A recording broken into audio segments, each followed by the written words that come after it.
नमस्कार साथियों, स्वागत है आपका ऑनलाइन स्टडी ग्रुप में। सामान्य ज्ञान की इस विशेष श्रृंखला के अंतर्गत आज के इस पार्ट में आप लोग आधुनिक भारत के इतिहास का पहला पार्ट देखेंगे। आधुनिक भारत के इतिहास को 2 पार्ट में कंप्लीट किया जाएगा क्योंकि आपके सिलेबस में इसका क्षेत्र विस्तृत है और इसको थोड़ा सा विस्तार में समझना भी आवश्यक है क्योंकि किसी भी परीक्षा में आधुनिक भारत का इतिहास काफ़ी महत्वपूर्ण टॉपिक होता है। तो चलिए शुरू करते हैं इसको। इसमें पहला है भारत में यूरोपीय आगमन और यहाँ पर पहला प्रश्न है, किस वर्ष में ईस्ट इंडिया कंपनी के जहाज़ों ने सूरत के पास स्थित स्वाली एस्चुअरी में पुर्तगालियों को पराजित किया था? तो आपका सही जवाब क्या हो जाएगा? 1612 में। यानी जो स्वाली का युद्ध है ये 1612 में ईस्ट इंडिया कंपनी और पुर्तगाली सेना के मध्य हुआ और इसमें पुर्तगाली सेना पराजित हुई थी। ठीक है, तो यहाँ पर आपका सही जवाब क्या हो जाएगा? विकल्प सी सही हो जाएगा आपका यहाँ पे। ठीक है, आगे चलते हैं। और ये कहाँ पर है? स्वाली, ये सूरत के पास स्थित है। अगला देखिए, वास्को डी गामा एक पुर्तगाली अन्वेषक ने किस वर्ष भारत के समुद्री मार्ग की खोज की थी? तो आपका सही जवाब क्या हो जाएगा? यहाँ पर विकल्प सी सही हो जाएगा। याद रखिएगा, वास्को डी गामा ने भारत के समुद्री मार्ग की खोज 20 मई 1498 को की थी। और एक बात और याद रखिएगा, वास्को डी गामा कहाँ का यात्री था? तो ये पुर्तगाली नाविक। ठीक है, और एक बात और याद रखिएगा कि समुद्री रास्ते से भारत में पहुँचने वाला ये पहला व्यक्ति था। और ये किस बंदरगाह पर पहुंचा था? तो आपको याद होना चाहिए, कालीकट बंदरगाह पर पहुंचा था जहां के राजा जमोरिन ने इसका स्वागत किया था। इतनी बात आपको याद होनी चाहिए। यहां पर एक बात और परीक्षा के दृष्टिकोण से आवश्यक है कि जो भारत में यूरोपीय आगमन हुआ था उसका क्रम आपको याद होना चाहिए। यानी सबसे पहले पुर्तगाली आए, उसके बाद डच आए, उसके बाद अंग्रेज आए, फिर डेन आए और अंत में फ्रांसीसी आए। यहाँ पर एक महत्वपूर्ण बात और कि भारत में सबसे पहले आने वाले पुर्तगाली थे और सबसे लास्ट में जाने वाले भी कौन थे? पुर्तगाली 1961 में। इतनी बात आपको यहाँ पर मिनिमम याद होनी चाहिए। अगला है, दक्षिण भारत के किस राजा ने 1741 में कोलाचेल की लड़ाई में डच ईस्ट इंडिया कंपनी को पराजित किया था? तो आपका सही जवाब क्या हो जाएगा? यहाँ पर विकल्प सी सही हो जाएगा, मार्तंड वर्मा। यानी यहाँ पर विकल्प सी सही हो जाएगा। ये जो मार्तंड वर्मा थे ये त्रावणकोर के राजा थे और 1741 में कोलाचेल की लड़ाई में डच ईस्ट इंडिया कंपनी को इन्होंने परास्त किया था। याद रखिएगा, इन्होंने अपनी सेना को पश्चिमी देशों के तर्ज पर प्रशिक्षित और आधुनिक हथियारों से सुसज्जित किया था। और याद रखिएगा, ये अपनी सेना में, अपने राज्य में भी सामंती प्रभाव को खत्म करना चाहते थे। अगर मैं डच की बात करूं तो डच नीदरलैंड या हॉलैंड के निवासी थे, ये भी आपको मालूम होना चाहिए। अगले प्रश्न को देखिए, अंग्रेजों के खिलाफ भारतीय सैनिकों द्वारा पहला बड़े पैमाने पर विद्रोह वेल्लोर विद्रोह किस वर्ष में हुआ था? तो आपका सही जवाब क्या हो जाएगा? 1806 में। यानी जो वेल्लोर का जो विद्रोह हुआ था, यानी प्रश्न संख्या 4 का सही जवाब क्या होगा? सी, 1806 में। ये 10 जुलाई 1806 को जो मद्रास राज्य के वेल्लोर शहर में ईस्ट इंडिया कंपनी के खिलाफ भारतीय सिपाहियों ने एक बड़े पैमाने पर विद्रोह किया था। और याद रखिएगा, ये विद्रोह हिंसक विद्रोह भी हो गया था। इस प्रकार का ये पहला उदाहरण है। ठीक है, और इसमें 200 ब्रिटिश सैनिकों के मारे जाने और घायल होने की भी खबर थी। यानी आपको यहाँ पर क्या याद रखना है? वेल्लोर विद्रोह कब? 10 जुलाई 1806। और ईस्ट इंडिया कंपनी के खिलाफ जो भारतीय सिपाहियों का एक बड़ा हिंसक विद्रोह था। अगले प्रश्न की तरफ चलते हैं। प्रश्न संख्या 5 देखिए, पूछ रहा है कि किस वर्ष में ईस्ट इंडिया कंपनी ने रणजीत सिंह के साथ अमृतसर की पहली संधि पर हस्ताक्षर किया था? तो आपका सही जवाब क्या हो जाएगा? 1809। यानी आपका विकल्प यहाँ पर डी सही हो जाएगा। 25 अप्रैल 1809 को अमृतसर की संधि रणजीत सिंह और ईस्ट इंडिया कंपनी के मध्य हुई और इस संधि में मेटकाफ और रणजीत सिंह के मध्य जो है हस्ताक्षर हुए थे। और इस संधि की शर्तें क्या थी कि जो सतलज नदी के दोनों राज्यों की सीमा मान ली जाए और उसके पूरब वाले राज्य में अब अंग्रेज के पास अधिकार होगा। ठीक है, और एक और महत्वपूर्ण बात कि इस समय भारत का गवर्नर जनरल कौन था? तो लॉर्ड मिंटो प्रथम था। ठीक है, इतनी बात आपको यहाँ पर अमृतसर संधि के बारे में मालूम होनी चाहिए। यानी किस नदी को विभाजक माना गया? सतलज नदी को। और कब? 1809 में, लॉर्ड मिंटो के समय।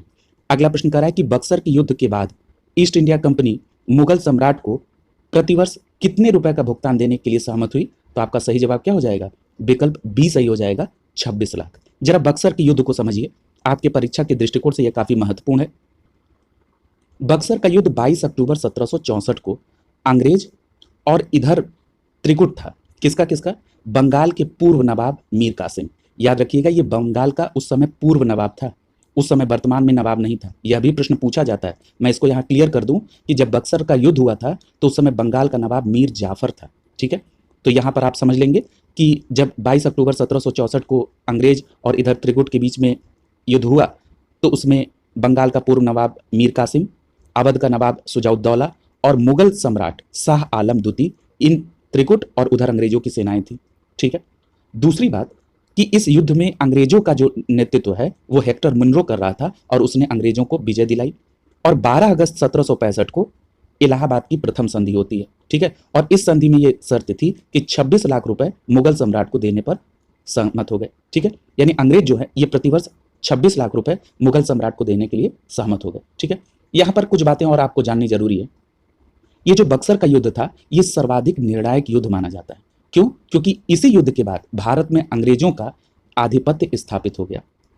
अगला प्रश्न है, निम्नलिखित में से कौन सा पुर्तगाली उपनिवेश नहीं था? तो आपका सही जवाब क्या हो जाएगा? यहां पर विकल्प सी सही हो जाएगा आपका, मछलीपट्टनम। याद रखिएगा, मछलीपट्टनम में पुर्तगाली उपनिवेश नहीं बल्कि डचों का उपनिवेश था। अगर हम पुर्तगाली उपनिवेश की बात करें तो दीव, दमन, बेसिन, बॉम्बे, गोवा, कन्नौर, कालीकट, कोचीन, कोलंबा, गैले, सतारा, नागपट्टनम, ये जो क्षेत्र थे ये पुर्तगालियों के उपनिवेश थे। यहाँ पर कुछ नामों का जिक्र करना आपको आवश्यक है। जैसे यहाँ पर एक बात समझ लीजिएगा कि यदि आपसे ये पूछा जाए कि पुर्तगालियों का प्रथम वायसराय कौन था, यानी प्रथम पुर्तगाली वायसराय कौन था, तो आपका जवाब होगा फ्रांसिस्को द अल्मीडा। कब? 1505 में। इसके बाद ये एक और प्रश्न पूछा जा सकता है आपसे कि वास्तविक संस्थापक कौन था पुर्तगालियों का, तो आपका जवाब होगा अल्बुकर्क। ये कब था? 1509 में। याद रखिएगा, अल्बुकर्क ने ही 1510 में बीजापुर के शासक आदिल शाह से गोवा को छीन लिया था 1510 में। यह भी प्रश्न कई बार परीक्षाओं में पूछा गया है, इसलिए आपको यह मालूम होना चाहिए। और पुर्तगालियों का प्रथम दुर्ग कहां पर स्टैब्लिश हुआ? तो कोचीन में। इतनी बात आपको यहां पर मिनिमम मालूम होनी चाहिए। अगला है, भारत में काजू का प्रथम परिचय किन लोगों ने कराया था? तो आपका सही जवाब होगा पुर्तगालियों ने, यानी आपका विकल्प यहां पर डी सही हो जाएगा। यहां पर याद रखिएगा कि भारत में जो कृषि के महत्वपूर्ण देन है वो पुर्तगालियों की।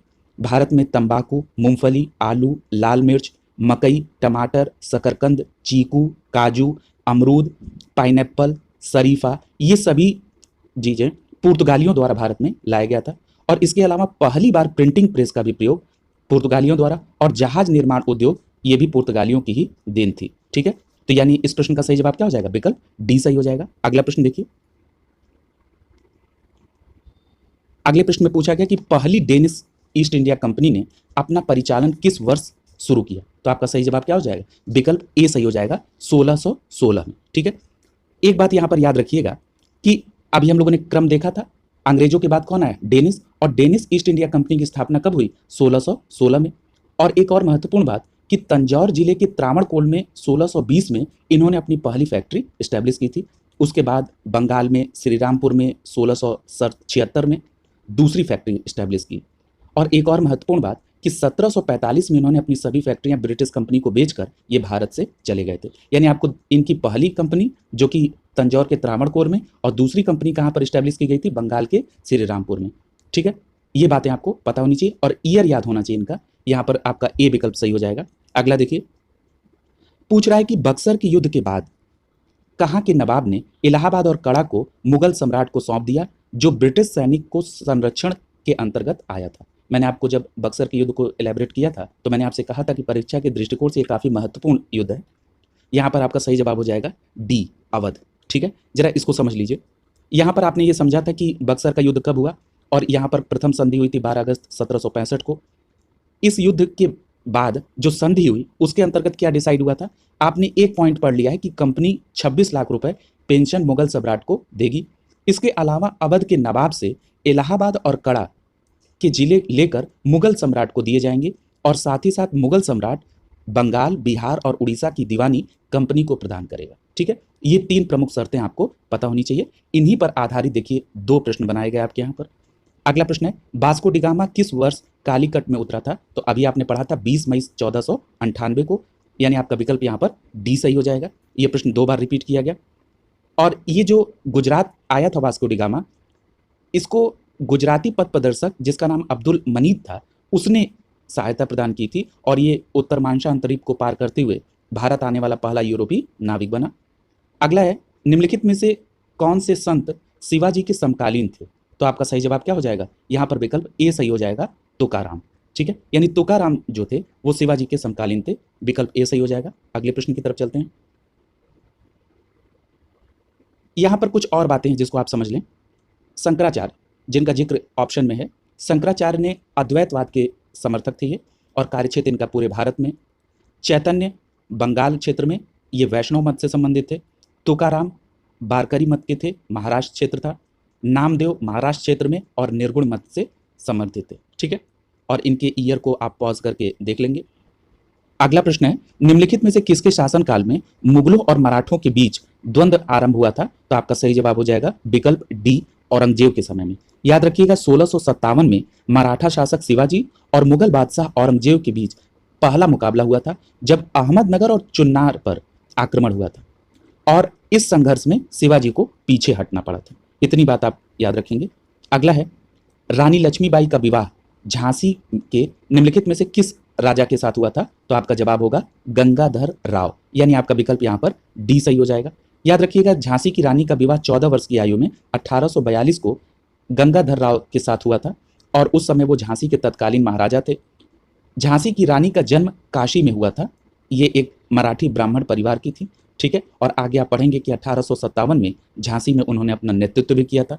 अगला प्रश्न है, सिराजुद्दौला किस युद्ध में अंग्रेजों से पराजित हुआ था? ये काफी महत्वपूर्ण प्रश्न है और ये कई फैक्ट को कवर करेगा। याद रखिएगा सिराजुद्दौला ने अंग्रेजों से जो ये पराजित हुआ था, ये प्लासी के युद्ध में। आपका विकल्प यहाँ पर बी सही हो जाएगा।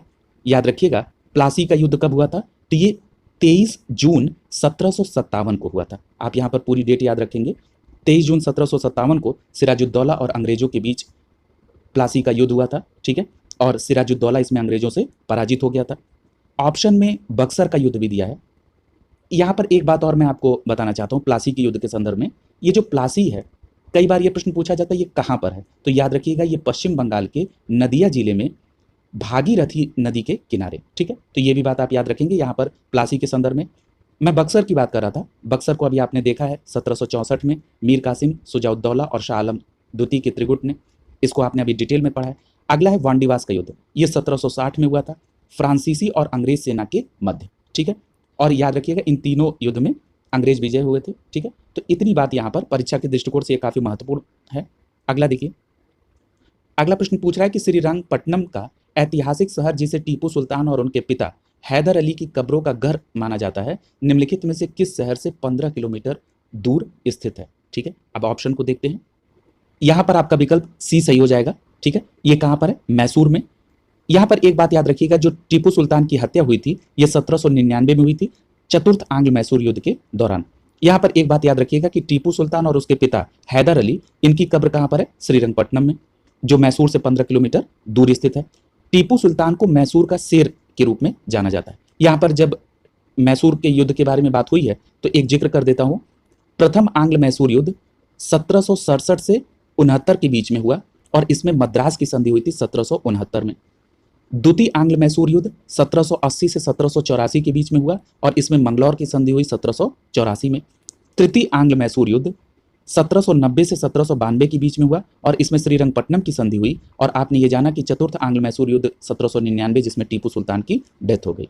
ठीक है, इतनी बात यहाँ पर आप याद रखेंगे। अगला प्रश्न है, टीपू सुल्तान कहाँ का शासक था? तो आपका सही जवाब हो जाएगा विकल्प सी, ये मैसूर का शासक था। अभी आपने और अतिरिक्त फैक्ट को यहाँ पर समझ लिया है।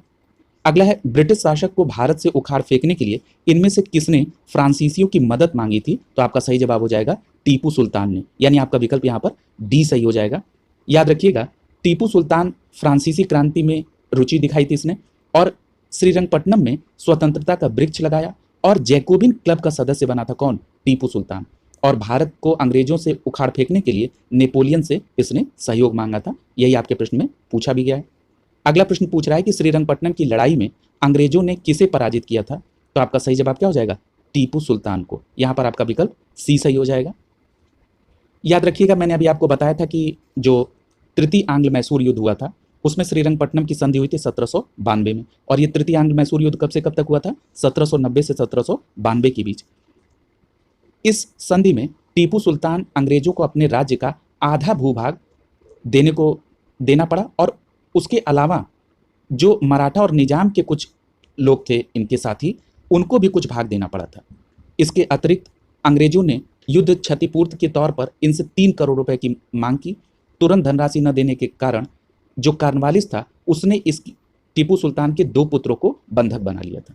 ठीक है, ये बात भी आपको याद रखनी होगी। और अभी आपने पढ़ा कि 1799 में आंग्ल मैसूर युद्ध चौथा हुआ था, जिसमें टीपू सुल्तान की डेथ हो गई और वोडेयार वंश जो था उसके 1-2 वर्ष के बालक कृष्णराज को राजा बनाकर लॉर्ड वेलेस्ली की सहायक संधि थोप दी गई और ये अंग्रेजों के अधीन हो गया। ठीक है, अगला प्रश्न देखिए, निम्नलिखित में से कौन सा अवध का प्रथम नवाब था? तो आपका सही जवाब क्या हो जाएगा? विकल्प बी सही हो जाएगा, सआदत खां। ठीक है, सआदत खां जो था ये अवध का प्रथम नवाब था। ये 1722 से 1739 के बीच। और यदि आपसे पूछा जाए कि अवध का अंतिम नवाब कौन था, तो आपका सही जवाब क्या हो जाएगा? वाजिद अली शाह 1847 से 1856। ये दोनों बातें याद रखेंगे आप यहाँ पर। अगला प्रश्न देखिए, अगला प्रश्न है, इनमें से किस लड़ाई में अंग्रेजों ने बंगाल के नवाब सिराजुद्दौला को हराया था? तो आपका सही जवाब क्या हो जाएगा? 1757 के प्लासी की लड़ाई में, यानी 23 जून 1757 को जो प्लासी की लड़ाई हुई उसमें अंग्रेजों ने बंगाल के नवाब सिराजुद्दौला को हराया था। यहाँ पर विकल्प आपका ए सही हो जाएगा। ये प्रश्न अभी आप कर भी चुके हैं, यानी आपको याद है कि प्लासी की लड़ाई 23 जून 1757 को हुई। अंग्रेजों के सेनापति रॉबर्ट क्लाइव और बंगाल के नवाब सिराजुद्दौला के मध्य हुई थी। और इसमें सिराजुद्दौला के जो सेनापति थे मीर जाफर, इसने धोखेबाजी कर दी और इसके कारण सिराजुद्दौला अंग्रेजों से पराजित हुआ। अंग्रेजों ने मीर जाफर को बाद में नवाब बना दिया और 1760 में मीर जाफर को हटाकर फिर उसके दामाद मीर कासिम को बंगाल का नवाब बनाया गया। तो ठीक है, ये बातें आप याद रखेंगे। यहाँ पर विकल्प में 1760 का वांडीवास का युद्ध भी दिया गया है। यहाँ वांडीवास के बारे में एक बात याद रखिएगा, अंग्रेजों की तरफ से आयरकूट था और फ्रांसीसियों की तरफ से काउंट डी लाली थे जो इसका नेतृत्व कर रहे थे। ठीक है, तो ये दोनों नाम याद रखेंगे, अंग्रेजों की तरफ से आयरकूट और फ्रांसीसियों की तरफ से काउंट डी लाली। अगला प्रश्न देखिए, पूछ रहा है कि प्लासी का युद्ध कब लड़ा गया? तो आप बता देंगे 23 जून 1757। यहाँ पर विकल्प बी सही हो जाएगा। देखिए कितना महत्वपूर्ण प्रश्न है ये। प्लासी की लड़ाई अंग्रेजों और किसके बीच लड़ी गई? तो सिराजुद्दौला। यहाँ पर विकल्प ए सही हो जाएगा आपका। अगला प्रश्न देखिए, पूछ रहा है कि किस वर्ष ब्रिटिश सरकार ने भारत में सरकार की संरचना में कुछ सुधारों की घोषणा की जिसे मार्ले मिंटो सुधार कहा जाता है? तो ये आपका सही विकल्प क्या हो जाएगा? बी विकल्प सही हो जाएगा। 1909 के सुधार को मार्ले मिंटो सुधार अधिनियम कहते हैं। यहाँ पर बी विकल्प सही हो जाएगा। ये परीक्षा में ये प्रश्न कई बार पूछा जाता है और इसमें जो सबसे महत्वपूर्ण पॉइंट है कि मार्ले मिंटो सुधार अधिनियम, जिसे भारत शासन अधिनियम 1909 भी कहा जाता है, इसमें मुसलमानों के लिए पृथक निर्वाचक और मताधिकार की व्यवस्था की गई थी। ये काफ़ी महत्वपूर्ण पॉइंट है और जो कालांतर में भारत के विभाजन का आधार बनी। एक बात और याद रखिएगा, इसमें जो नाम दिए गए हैं मार्ले मिंटो, ये भारत सचिव और वायसराय के नाम के आधार पर इसको मार्ले मिंटो सुधार अधिनियम कहा जाता है। इस एक्ट के माध्यम से केंद्रीय और प्रांतीय विधानमंडलों के आकार और शक्ति में भी वृद्धि की गई थी। इतनी बातें आपको 1909 के भारत शासन अधिनियम के बारे में निश्चित याद रहना चाहिए। अगला है, ईस्ट इंडिया कंपनी ने किस वर्ष में कलकत्ता में सर्वोच्च न्यायालय की स्थापना की थी? तो आपका सही जवाब क्या हो जाएगा? यहाँ पर आपका विकल्प सी सही हो जाएगा। ठीक है, याद रखिएगा 1773 के रेगुलेटिंग एक्ट के तहत कलकत्ता में सर्वोच्च न्यायालय की स्थापना की व्यवस्था की गई। उसके तहत 26 जुलाई 1774 को कलकत्ता में सुप्रीम कोर्ट की स्थापना की गई थी। याद रखिएगा, इस प्रश्न में आपने विकल्प देखा होगा तो 1774 नहीं दिया गया था और प्रश्न में पूछा गया कि कलकत्ता में सर्वोच्च न्यायालय की स्थापना कब की गई थी। ये 1773 के रेगुलेटिंग एक्ट के तहत की गई और स्थापना कब हुई? 1774 में। अगर यहाँ पर दोनों डेट ईयर दिया रहता तब आपको सजग होकर इसका आंसर करना था। ठीक है, और नहीं तो फिर आप नियरेस्ट विकल्प अपना अप्लाई करेंगे। याद रखिएगा, इस न्यायालय में एक मुख्य न्यायाधीश और 3 अन्य न्यायाधीश थे, जिसमें एलिजा इम्पे को मुख्य न्यायाधीश नियुक्त किया गया था और जो 3 अन्य न्यायाधीश थे वो कौन थे? Chambers, Lemaster, Hyde. ठीक है, चैम्बर्स, लेमेस्टर और हाइड। एक बात और याद रखिएगा, ये जो न्यायालय बनाया गया था इसका कार्यक्षेत्र क्या था? बंगाल, बिहार और उड़ीसा तक था। ठीक है, अगला देखिए, पूछ रहा है कि भारत में पहली रेलगाड़ी किस वर्ष में और किन स्थानों के बीच चलाई गई थी? तो आपका सही जवाब क्या हो जाएगा? विकल्प सी सही हो जाएगा। 1853 में बॉम्बे से ठाणे के बीच में, यानी आपका विकल्प यहाँ पर सी सही हो जाएगा। याद रखिएगा, जो भारत और में पहली रेलगाड़ी चलाई गई ये लॉर्ड डलहौजी के शासनकाल में 16 अप्रैल 1853 को मुंबई से ठाणे के बीच में चलाई गई और ये दूरी थी 34 किलोमीटर की। यहाँ एक बात और याद रखेंगे कि पहला विद्युतीकरण रेल मार्ग कहाँ से कहाँ तक है? मुंबई से कुर्ला के बीच। ठीक है, अगले प्रश्न की तरफ चल रहे हैं। पूछ रहा है कि भारत में सबसे पहले जनगणना किस वर्ष हुई थी? तो आपका सही जवाब क्या हो जाएगा? विकल्प बी सही हो जाएगा, 1872 में। 1872 में जनगणना जो भारत में शुरू हुई ये लॉर्ड मेयो के कार्यकाल में हुई। ये भी बात आप याद रखिएगा। दूसरी बात, कि अगर पूछा जाए कि भारत में नियमित जनगणना कब से शुरू हुई, तो 1881 में लॉर्ड रिपन के शासनकाल में। अगर पूछा जाए 2011 की जनगणना भारत की कौन सी थी, तो ये 15वीं जनगणना थी और स्वतंत्र भारत की ये 7वीं जनगणना थी। ठीक है, जनगणना का भी टॉपिक आपके सिलेबस में है, तो इसको भी याद रखेंगे आप। अगला है 1866 में भारत के संदर्भ में चर्चा करने और भारतीय कल्याण को बढ़ावा देने के लिए ब्रिटिश सार्वजनिक अधिकारियों को प्रभावित करने के लिए लंदन में ईस्ट इंडिया एसोसिएशन का आयोजन किसने किया था। सीधा प्रश्न है, उसको इतना घुमा के बताया गया। सीधी बात ये पूछी जा रही है कि लंदन में ईस्ट इंडिया एसोसिएशन किसके द्वारा, तो आपका सही जवाब क्या होगा, दादा भाई नौरोजी। यहाँ पर आपका विकल्प ए सही हो जाएगा। याद रखिएगा, जो दादा भाई नौरोजी थे ये एक पारसी बुद्धिजीवी राजनीतिक और सामाजिक नेता थे। इनको भारत का वयोवृद्ध पुरुष भी कहा जाता है और 1866 में भारत के संदर्भ में चर्चा करने और भारतीय कल्याण को बढ़ावा देने के लिए और ब्रिटिश सार्वजनिक अधिकारियों को प्रभावित करने के लिए लंदन में ईस्ट इंडिया एसोसिएशन का इन्होंने गठन किया। और याद रखिएगा 1892 से 1895 तक यूनाइटेड किंगडम के हाउस ऑफ कॉमन्स में ये सदस्य भी रहे थे। ठीक है, तो ये भी बात आप यहाँ पर याद रखेंगे। अगले प्रश्न की तरफ चल रहे हैं। अगले प्रश्न में पूछा गया कि निम्नलिखित में से कौन सा दूसरा प्रांत था जिसने सहायक संधि को स्वीकार किया था, तो आपका सही जवाब क्या हो जाएगा, मैसूर। यानी यहां पर विकल्प आपका बी सही हो जाएगा। यहां पर जरा सहायक संधि को समझिए। सहायक संधि किसके द्वारा लाई गई, तो ये लॉर्ड वेलेस्ली के द्वारा। पहली बात, यहां पर पूछा गया कि दूसरा प्रांत कौन था जिसने सहायक संधि को स्वीकार किया, तो आपने बताया मैसूर। तो यह भी प्रश्न आपको मालूम होना चाहिए कि पहला भारतीय शासक कौन था, तो हैदराबाद का निजाम था जिसने सहायक संधि को स्वीकार किया था। और निजाम ने किस वर्ष में सहायक संधि स्वीकार की, 1798 में। इसके बाद दूसरा राज्य था 1799 में मैसूर, जिसने सहायक संधि को स्वीकार की। इसी प्रकार 1801 में वेलेस्ली ने अवध को के नवाब को इस संधि पर हस्ताक्षर करने के लिए बाध्य किया था। और याद रखिएगा कि सहायक संधि का मतलब क्या था, किसी भी राज्य की प्रभुसत्ता को छीनने का यह दस्तावेज था। ठीक है, अगला देखिए, पूछ रहा है निम्नलिखित में से कौन सी प्रणाली भारत में ब्रिटिश शासन के दौरान भूमि राजस्व प्रणाली से संबंधित नहीं थी। तब आपका यहाँ पे क्या जवाब हो जाएगा, यहाँ पर विकल्प सी सही हो जाएगा। दस्तक प्रणाली भू राजस्व प्रणाली से संबंधित नहीं थी। ये प्रश्न आपकी परीक्षा के दृष्टिकोण से काफी महत्वपूर्ण है, इसको अच्छे से थोड़ा समझ लीजिए। बात पहले विकल्प में की गई है जमींदारी बंदोबस्त या स्थायी बंदोबस्त। याद रखिएगा, इसको इस्तमरारी बंदोबस्त भी कहा जाता है। नाम से स्पष्ट है। यहाँ पर अगर स्थायी बंदोबस्त कहा जाए तो ये स्पष्ट समझिएगा कि इसमें जमींदारों को पावर दी गई थी। ठीक है, यानी लगान वसूलने की पावर किसको थी, जमींदार के पास थी। और एक बात और याद रखिएगा, जमींदारी व्यवस्था यानी स्थायी बंदोबस्त व्यवस्था या स्तंभरारी बंदोबस्त व्यवस्था, इसको लाया कौन, तो कॉर्नवालिस। दूसरी बात आपको क्या याद रखनी है कि इसमें जो कर दिया जाता था उसका 10/11 भाग कंपनी को चला जाता था और 1/11 भाग जमींदार के पास रहता था। और ये जो स्थायी बंदोबस्त व्यवस्था थी ये ब्रिटिश भारत के 19% भाग पर थी। यानी किस क्षेत्र में थी, तो ये बंगाल, बिहार, उड़ीसा, उत्तर प्रदेश के वाराणसी और उत्तरी कर्नाटक के क्षेत्र में ये स्थायी बंदोबस्त व्यवस्था थी। ठीक है, इतनी बात आपको यहां पर समझनी होगी। यहां पर एक बात और याद रखिएगा, ये कब आई थी, 1793 में। ठीक है, दूसरी व्यवस्था है रैयतवाड़ी व्यवस्था। रैयतवाड़ी व्यवस्था के प्रवर्तक कौन थे, टॉमस मुनरो और कैप्टन रीड। यानी रैयतवाड़ी व्यवस्था का संबंध किससे, टॉमस मुनरो और कैप्टन रीड से। याद रखिएगा, रैयत शब्द का मतलब होता है किसान, यानी कि यहां पर मुख्य बिंदु में कौन था, केंद्र बिंदु में किसान था। ठीक है, दूसरी बात कि अगर ये पूछा जाता है कई बार परीक्षा में कि रैयतवाड़ी व्यवस्था सबसे पहले कहां आई, तो आपका सही जवाब होगा तमिलनाडु के बारामहल जिले में। उसके बाद मद्रास, बंबई के कुछ भाग, पूर्वी बंगाल, असम और कुर्ग में जो है ये रैयतवाड़ी व्यवस्था स्टैब्लिश हुई और ब्रिटिश भारत के 51% भूभाग पर रैयतवाड़ी व्यवस्था स्टैब्लिश थी। ठीक है, अगला है महालवाड़ी व्यवस्था, ये 1822 में। याद रखिएगा, ये जो महालवाड़ी व्यवस्था है इसके प्रवर्तक कौन माने जाते हैं, हाल्ट मैकेंजी। और याद रखिएगा, ये जो महाल शब्द होता है इसका अर्थ होता है गांव, यानी गांव में भू राजस्व व्यवस्था को एकत्रित करने की व्यवस्था, यानी पावर गांव के पास। और दूसरी बात, ये ब्रिटिश भारत के 30% भाग पर स्टैब्लिश थी। ठीक है, इतनी बात आप यहाँ पर इन तीनों भूमि संबंधित व्यवस्थाओं को समझेंगे क्योंकि यह आपके परीक्षा के दृष्टिकोण से काफी महत्वपूर्ण है।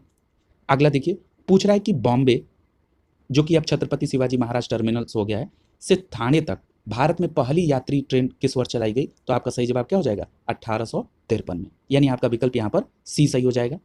याद रखिएगा 16 अप्रैल 1853 को बम्बई से बोरी बंदर स्टेशन से छत्रपति शिवाजी महाराज टर्मिनल के नाम से जिसे अब जाना जाता है ठाणे तक इसको चलाई गई थी। ये आप पढ़ चुके हैं कि 34 किलोमीटर ये थी और ये भाप इंजन के जरिए इसको चलाया गया था।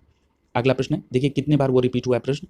अगला प्रश्न, बाल विवाह अवरोध अधिनियम 1929 को निम्नलिखित में से किस अन्य नाम से जाना जाता है? तो आपका सही जवाब क्या हो जाएगा? विकल्प ए सही हो जाएगा, शारदा अधिनियम। ठीक है, यानी बाल विवाह अवरोध अधिनियम 1929 शारदा अधिनियम के नाम से जाना जाता है। यहाँ पर एक बात और आपको याद रखनी होगी कि शारदा अधिनियम में लड़कियों की जो शादी की उम्र थी वो 14 वर्ष और लड़कों की जो शादी की उम्र थी वो 18 वर्ष थी। यहाँ एक बात और याद रखिएगा, ये जो शारदा नाम है ये किस आधार पर पड़ा? तो ये 1929 में अजमेर के निवासी और प्रसिद्ध शिक्षाविद थे हरविलास शारदा। इनके प्रयत्नों के आधार पर बाल विवाह निषेध कानून को प्रभावी किया गया और इन्हीं के नाम के आधार पर शारदा अधिनियम इसका नाम पड़ गया। ठीक है, ये बातें आप याद रखें। अगला प्रश्न है, 1764 में ब्रिटिश ईस्ट इंडिया कंपनी द्वारा स्थापित भारत का पहला डाकघर निम्नलिखित में से किस स्थान पर था? तो आपका सही जवाब क्या हो जाएगा? विकल्प डी सही हो जाएगा, बॉम्बे। याद रखिएगा, भारत में जो पहला डाकघर था वो 1764 में बॉम्बे में ब्रिटिश ईस्ट इंडिया कंपनी द्वारा स्थापित किया गया और अक्टूबर 1854 को पहला अखिल भारतीय डाक टिकट जारी किया गया था। ये दोनों ईयर आपको याद होने चाहिए। अगला प्रश्न है, हिंदू विधवा पुनर्विवाह अधिनियम 1856 जिसे अधिनियम 15 1856 भी कहा जाता है, 26 जुलाई 1856 को लागू हुआ, जिसे किसके द्वारा पारित किया गया था? तो आपका सही जवाब क्या हो जाएगा? कैनिंग के द्वारा। यानी यहां पर आपका विकल्प सी सही हो जाएगा। याद रखिएगा, ये जो हिंदू विधवा पुनर्विवाह अधिनियम 1856 है, ये इस समय भारत का जो गवर्नर जनरल था वो कौन था? कैनिंग था। ठीक है, कैनिंग के संदर्भ में एक बात और आपको याद रखनी चाहिए कि कैनिंग भारत का अंतिम गवर्नर जनरल और भारत का पहला वायसराय था। ठीक है, दूसरी बात, इसी के समय में राज्य विलय नीति को समाप्त किया गया था। अगला प्रश्न देखिए, पूछा जा रहा है कि 1891 में बी.एम. मालाबारी के प्रयासों को तब फल मिला जब सहमति की उम्र अधिनियम को पारित किया गया, जिसके अनुसार बालिकाओं की विवाह किससे कम करने पर प्रतिबंध लगा दिया गया। तो आपका सही जवाब क्या हो जाएगा? बी, यानी 12 वर्ष से कम की बालिकाओं के विवाह पर प्रतिबंध लगा दिया गया। ठीक है, यानी आपका विकल्प यहाँ पर बी सही हो जाएगा। और किस एक्ट के तहत? तो ये 1891 के लॉर्ड लैंसडाउन के शासनकाल में जो एक्ट पारित हुआ उसका नाम क्या था? एज ऑफ कंसेंट एक्ट अधिनियम। ठीक है, इसके अंतर्गत न्यूनतम आयु के निर्धारित की गई 12 वर्ष और इसमें प्रयास किसका था? बी.एम. मालाबारी का।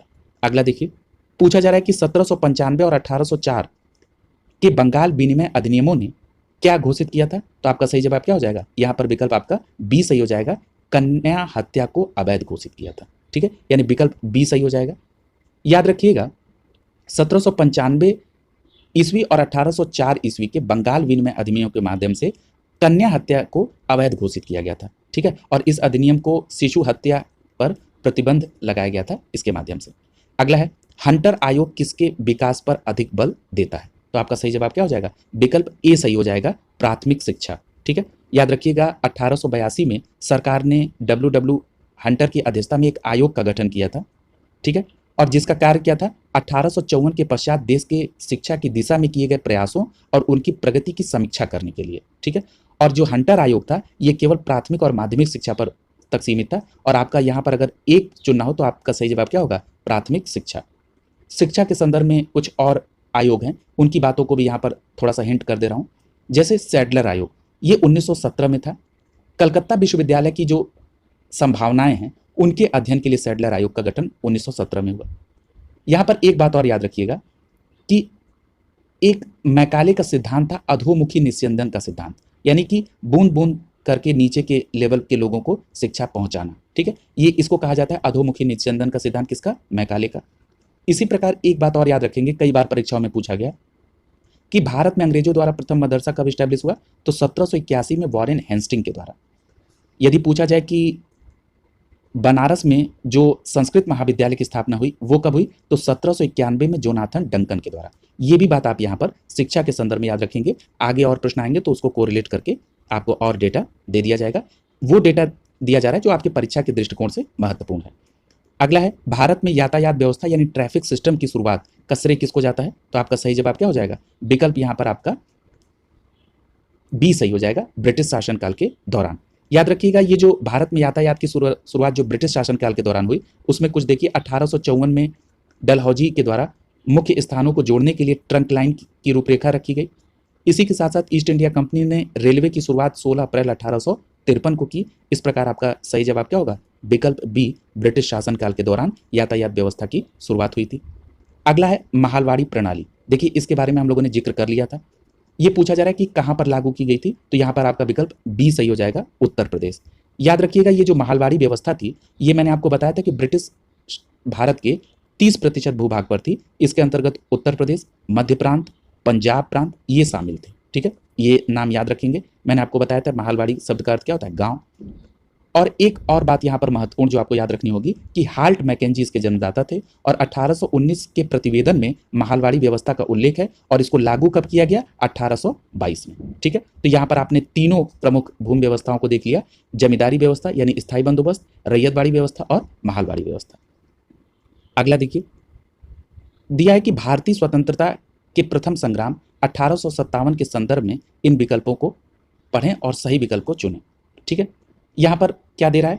पहला दिया है कि इसे सिपाही विद्रोह के नाम से भी जाना जाता है, बिल्कुल सही है। अगला दे रहा है कि यह जम्मू कश्मीर के ऊधमपुर जिले से शुरू हुआ, ये गलत है। ठीक है, तीसरा कह रहा है कि ये दिल्ली, आगरा, कानपुर और लखनऊ तक ये व्यापक तौर पर इसका फैला हुआ था, ये ऑप्शन सही है। यानी 40 का आपका विकल्प क्या सही हो जाएगा? यहाँ पर देखिए सही विकल्प पूछा जा रहा है, यानी बी विकल्प गलत है, ए और सी अब तक सही है। जरा डी विकल्प को भी देख लीजिए। अच्छा, यहाँ पर तीन ही विकल्प हैं, इसलिए आपका सही जवाब क्या हो जाएगा? विकल्प बी सही हो जाएगा। ए और सी सही है लेकिन बी गलत है। अब बी गलत क्यों हो गया? ये जो 1857 की क्रांति थी, इसको सिपाही विद्रोह भी कहा जाता था और प्रथम भारतीय स्वतंत्रता संग्राम भी कहा जाता था।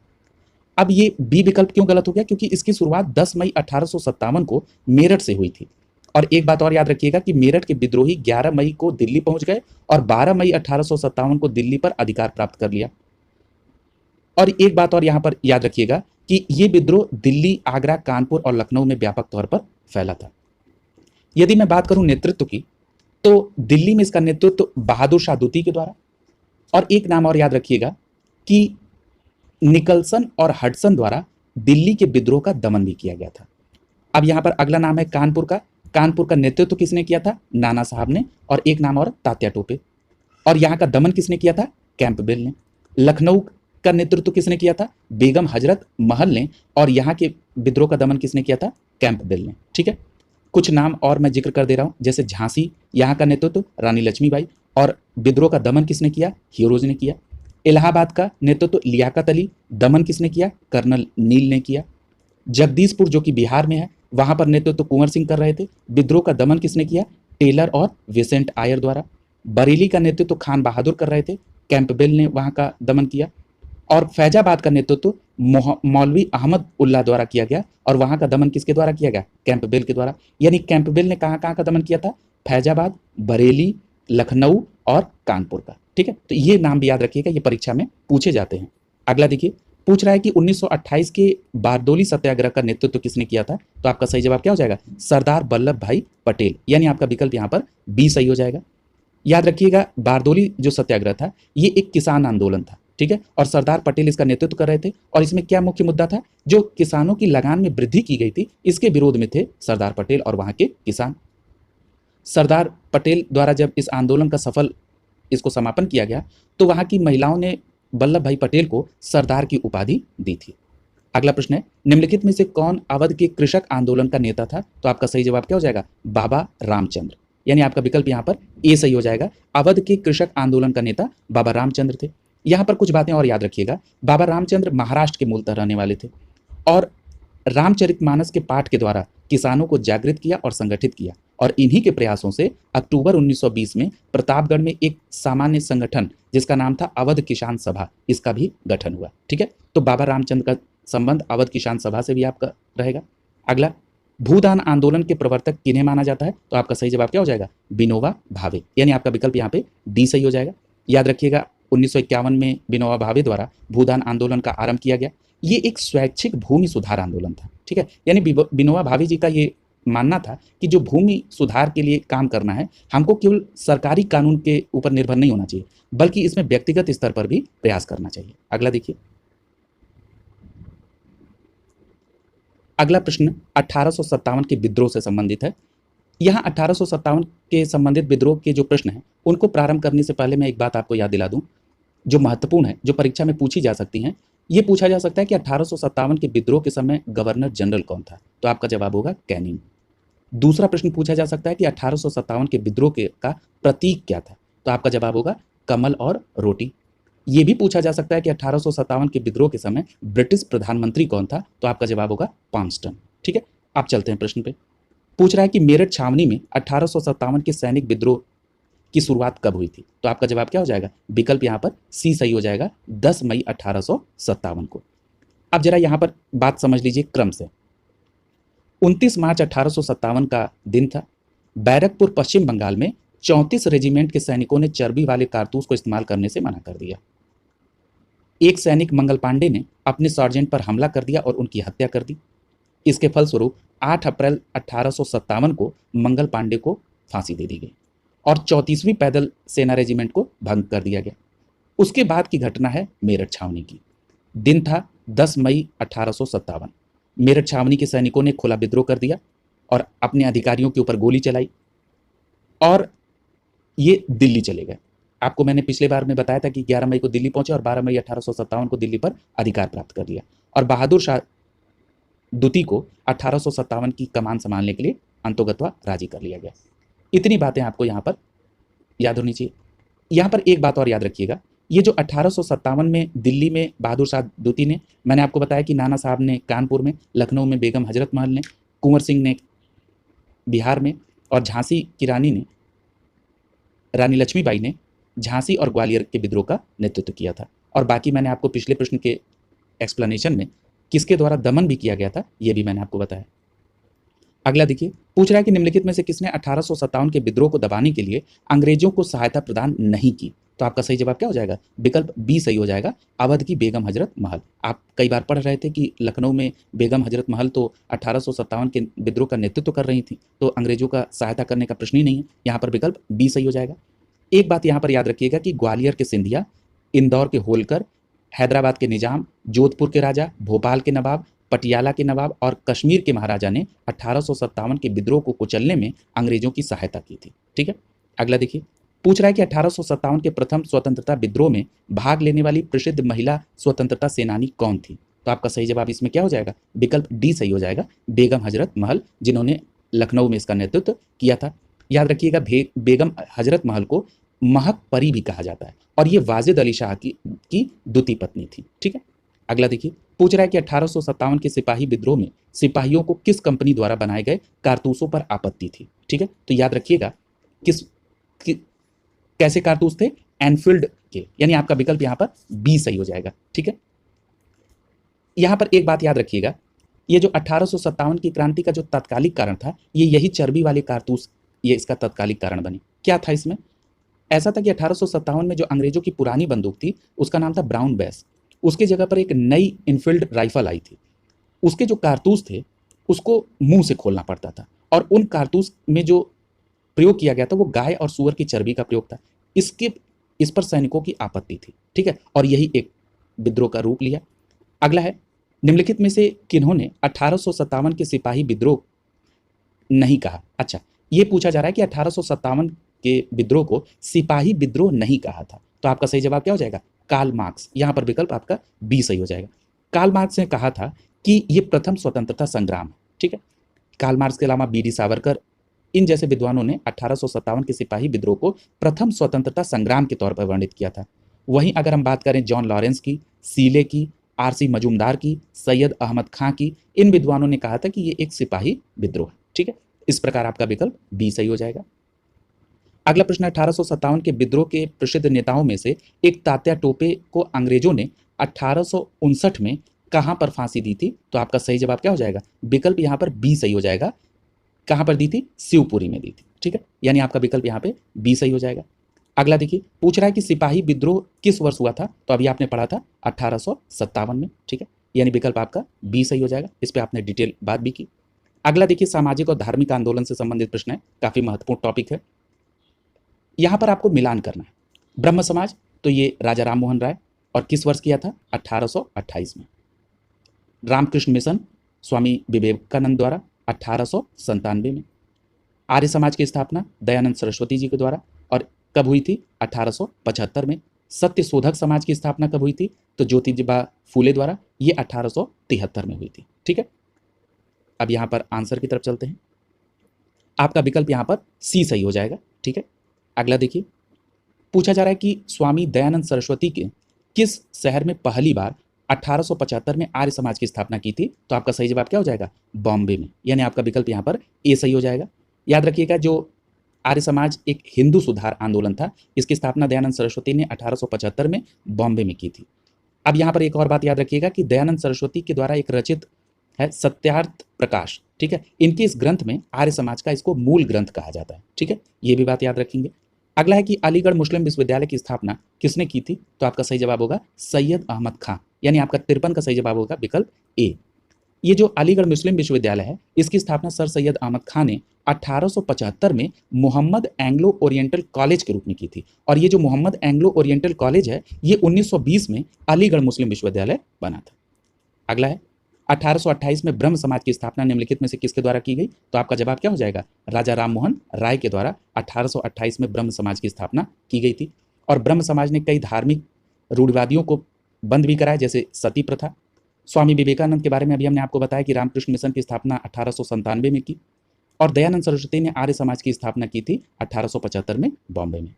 जब भी बात आए तो आप उसको रिकॉल करते रहिए। अगला है ब्रह्म समाज की स्थापना किसके द्वारा की गई? तो आपका सही जवाब क्या हो जाएगा? स्वामी, ये यहाँ पर आपका विकल्प ए सही हो जाएगा। राजा राममोहन राय के द्वारा ब्रह्म समाज की स्थापना 1828 में की गई थी। अगला प्रश्न देखिए, पूछा जा रहा है कि भारत में राजनीतिक सुधारों के लिए आंदोलन शुरू करने वाले भारतीय कौन थे? तो आपका सही जवाब क्या हो जाएगा? राजा राममोहन राय। यानी आपका विकल्प यहाँ पर बी सही हो जाएगा। अगला देखिए, आर्य समाज की स्थापना किसके द्वारा की गई? देखिए, अब यही प्रश्न कितने बार रिपीट हो रहे हैं, इसलिए यहाँ पर कोई गलती नहीं होनी चाहिए। इनका ईयर, स्थान याद होना चाहिए। यहाँ पर आपका 57 का सही विकल्प हो जाएगा सी। दयानंद सरस्वती के द्वारा आर्य समाज की स्थापना की गई थी, और 1875 में, पूरी डेट है 10 अप्रैल 1875, और कहाँ की गई? तो मुंबई में। उद्देश्य क्या था? वैदिक धर्म की शुद्धि के तौर पर, और भारत को धार्मिक, सामाजिक और राजनीतिक तौर पर एक सूत्र में बांधना, और पाश्चात्य प्रभाव को समाप्त करना। अगला है रामकृष्ण मिशन का मुख्यालय कहाँ था? तो आपका सही जवाब क्या हो जाएगा? बेलूर मठ। ये कहाँ पर है? तो ये पश्चिम बंगाल में है। ठीक है, बेलूर मठ, सी ऑप्शन सही हो जाएगा। 1 मई 1857 को रामकृष्ण मिशन की स्थापना स्वामी विवेकानंद द्वारा की गई थी। रामकृष्ण मिशन के रामकृष्ण परमहंस के शिष्य थे कौन? स्वामी विवेकानंद। ठीक है, अगला देखिए, पूछा जा रहा है कि 1829 में राजा राममोहन राय ने एक धार्मिक संस्था की स्थापना की, जिसे किस सभा के नाम से जाना जाता है? जो बाद में ब्रह्म समाज के नाम से भी जानी जाती है। तो यहाँ पर आप देख रहे हैं कि डेट गलत दी हुई है। ठीक है, इसलिए ये प्रश्न डिस्प्यूटेड हो जाएगा। यहाँ पर जरा राजा राममोहन राय की कुछ संस्थाओं के बारे में आप समझ लीजिए। 1815 में जो विकल्प में दिया है आत्मीय सभा, इसकी स्थापना राजा राममोहन राय ने की थी। ये एक धार्मिक संस्था थी, और स्थापना 1815 में। याद रखिएगा, 20 अगस्त 1828 को ब्रह्म सभा की स्थापना हुई, जो आगे चल के ब्रह्म समाज बना। ठीक है, ये क्या डेट है? 1828। ठीक है, और ये एक धार्मिक संस्था थी जिसमें तर्कवाद और वेदों का दर्शन जो है इसका आधार था। अगला देखिए, पूछ रहा है कि स्वामी विवेकानंद ने 1897 में क्या है? रामकृष्ण मिशन की स्थापना की। यानी आपका विकल्प यहाँ पर सी सही हो जाएगा। ये इस पर चर्चा हो चुकी है। एक बात और स्वामी विवेकानंद के बारे में, 1893 में शिकागो, जो कि अमेरिका में, यहाँ पर आयोजित प्रथम विश्व धर्म सम्मेलन में भाग लेने के लिए गए थे। कब? 1893 में स्वामी विवेकानंद। ये भी प्रश्न आपकी कई परीक्षाओं में पूछा गया है। एक बात और याद रखिएगा कि जब ये वहाँ गए थे, तो वहाँ के भाषण को सुनने के बाद अमेरिकी अखबार न्यूयॉर्क हेराल्ड ने लिखा था कि निश्चित रूप से विश्व धर्म सम्मेलन के सर्वप्रमुख व्यक्ति स्वामी विवेकानंद थे। अगला देखिए, पूछ रहा है कि कहाँ पर विश्व धर्म संसद 1893 में स्वामी विवेकानंद ने हिंदू धर्म के बारे में विस्तार से बताया। मैंने आपसे कहा था कि यह प्रश्न कई बार पूछा गया है। आपका सही जवाब क्या होगा? बी, शिकागो में। ईयर भी आपको याद होना चाहिए। यहाँ एक बात याद रखिएगा, जो स्वामी विवेकानंद थे, इनका जन्म कोलकाता में हुआ था, और इनके बचपन का नाम नरेंद्र नाथ था, और इनका जन्म 12 जनवरी 1863 को हुआ था। इसी कारण से 12 जनवरी को राष्ट्रीय युवा दिवस इनके जन्म दिवस पे मनाया जाता है। अगला प्रश्न है, 1805 में राजा राममोहन राय द्वारा स्थापित किस संगठन ने महिलाओं के खिलाफ नकारात्मक परंपराओं, पूर्वाग्रहों और प्रथाओं को हटाने का प्रयास किया था? तो आपका सही जवाब क्या हो जाएगा? यहाँ पर विकल्प आपका, ये भी देखिए प्रश्न गड़बड़ है। अब यहाँ पर क्यों गड़बड़ है? यहाँ पर 1805 दिया है, जबकि 1805 में नहीं, 1815 में आत्मी सभा और 1828 में ब्रह्म समाज की स्थापना की गई थी। ठीक है, जो आर्य समाज है इसकी स्थापना 1875 में, दयानंद सरस्वती आप पढ़ चुके हैं।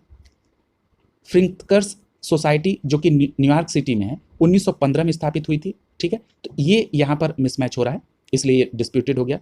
अब हम लोग भारतीय राष्ट्रीय कांग्रेस के बारे में पढ़ेंगे।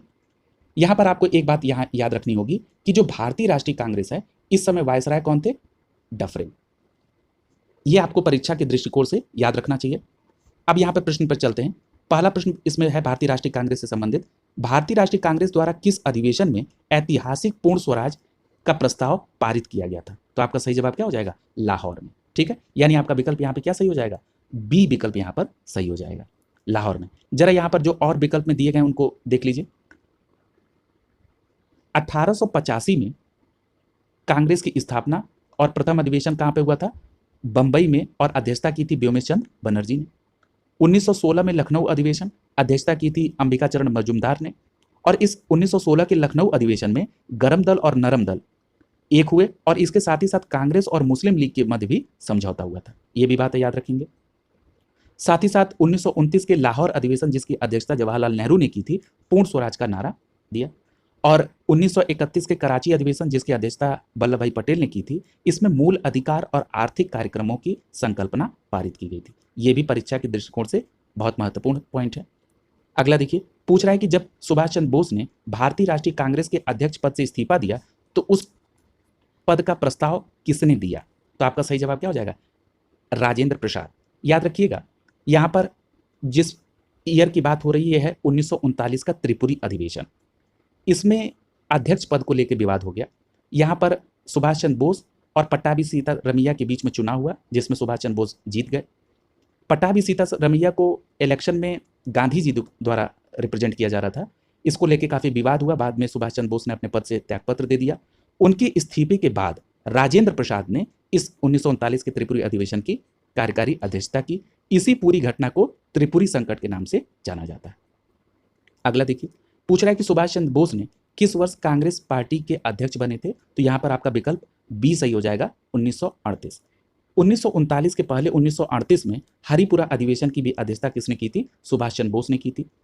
और यहाँ पर एक बात और याद रखिएगा कि इस अधिवेशन में राष्ट्रीय नियोजन समिति का गठन किया गया, जिसकी अध्यक्षता जवाहरलाल नेहरू ने की थी। और बाद में 1939 के त्रिपुरी अधिवेशन की पूरी कहानियां भी आपने पिछले प्रश्न में सुनी है। अगला प्रश्न देखिए, एलन ऑक्टेवियन ह्यूम ने एक सेवानिवृत्त अंग्रेजी आईसीएस अधिकारी थे, जिन्होंने किस वर्ष भारतीय राष्ट्रीय संघ का गठन किया था? तो आपका सही जवाब क्या हो जाएगा? 1884 में। याद रखिएगा, ये जो भारतीय राष्ट्रीय संघ था, ये 1884 में ह्यूम के द्वारा इसकी स्थापना की गई, और दादा भाई नौरोजी के सुझाव पर इसका नाम भारतीय राष्ट्रीय कांग्रेस कर दिया गया।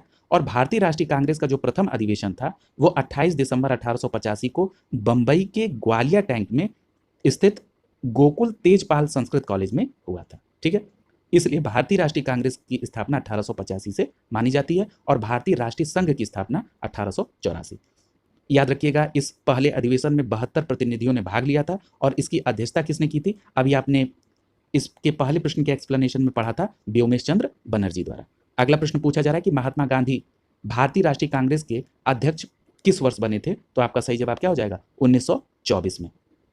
यानी आपका विकल्प यहाँ पर बी सही हो जाएगा। 1924 में बेलगांव में भारतीय राष्ट्रीय कांग्रेस का जो अधिवेशन हुआ था उसकी अध्यक्षता महात्मा गांधी ने की थी। यहाँ पर दो बातें आपको बिल्कुल स्पष्ट जानना जरूरी है। महात्मा गांधी ने केवल इसी एक अधिवेशन की अध्यक्षता की थी, पहली बात।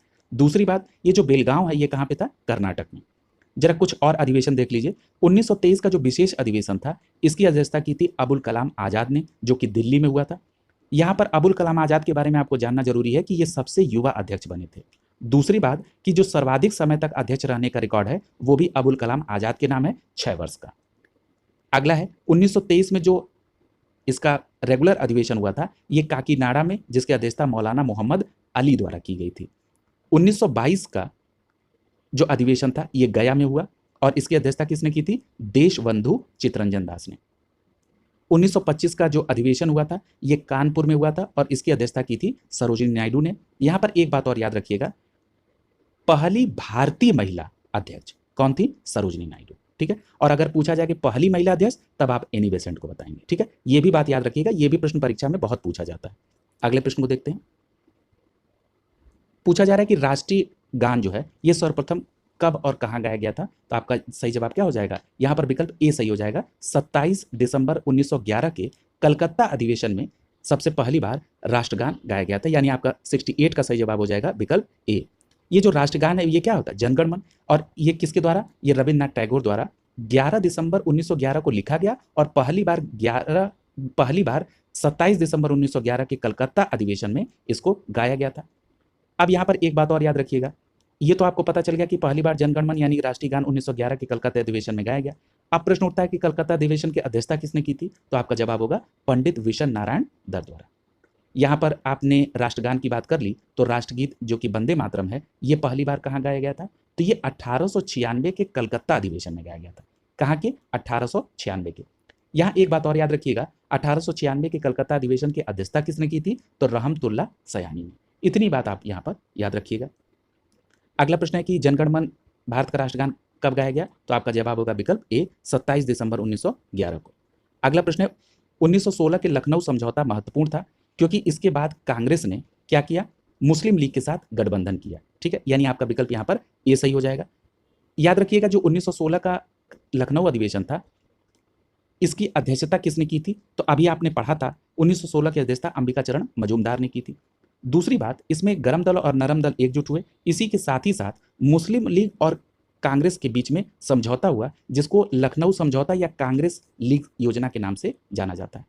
याद रखिएगा जो कांग्रेस का पहला विभाजन हुआ था ये 1907 में सूरत अधिवेशन में हुआ था। इस 1907 के सूरत अधिवेशन की अध्यक्षता किसने की थी? तो रास बिहारी बोस ने। और यदि पूछा जाए कि कांग्रेस का दूसरा विभाजन कब हुआ था, तो 1918 में बंबई में, जिसकी अध्यक्षता किसने की थी? हसन इमाम ने की थी। इतनी बात आपको मिनिमम याद होनी चाहिए। अगला पूछा है कि भारतीय राष्ट्रीय कांग्रेस की स्थापना, तो आपका सीधा जवाब क्या होगा? 1885, यानी विकल्प यहाँ पे सी सही हो जाएगा। ये पूरी बात अभी आपने पढ़ी है, सारी बातों का मैंने पूर्व में जिक्र कर दिया। यहाँ एक बात और मैं जो पहले भी बता चुका हूँ कि भारतीय राष्ट्रीय कांग्रेस की प्रथम महिला अध्यक्ष कौन थी? Annie Besant. और प्रथम भारतीय महिला अध्यक्ष कौन थी? सरोजनी नायडू। और उस समय वायसराय कौन थे? Lord Dufferin. अगला प्रश्न पूछ रहा है कि 28 दिसंबर 1885 को भारतीय राष्ट्रीय कांग्रेस की स्थापना गोकुलदास तेजपाल संस्कृत स्कूल के परिसर में हुई। ये कहां पर है? तो आपका जवाब क्या होगा? बंबई। यानी आपका विकल्प बी सही हो जाएगा। ये भी। अगला प्रश्न है दिसंबर 1916 में दोनों पक्षों के संयुक्त सत्र में किस संधि भारतीय राष्ट्रीय कांग्रेस और मुस्लिम लीग के बीच हुई? तो आपका कहां पर हुई? तो आपका सही जवाब क्या होगा? लखनऊ में। यह भी आपने पढ़ा भी था। यहां पर विकल्प ए सही हो जाएगा, ठीक है। इसकी अध्यक्षता किसने की थी? अंबिकाचरण मजूमदार। अगला देखिए, पूछ रहा है कि महात्मा गांधी ने भारतीय राष्ट्रीय कांग्रेस के निम्नलिखित में से किस अधिवेशन की अध्यक्षता की थी? ये भी आप पढ़ चुके हैं, 1924 के बेलगांव अधिवेशन जो कि कर्नाटक में। यहां पर आपका विकल्प सी सही हो जाएगा।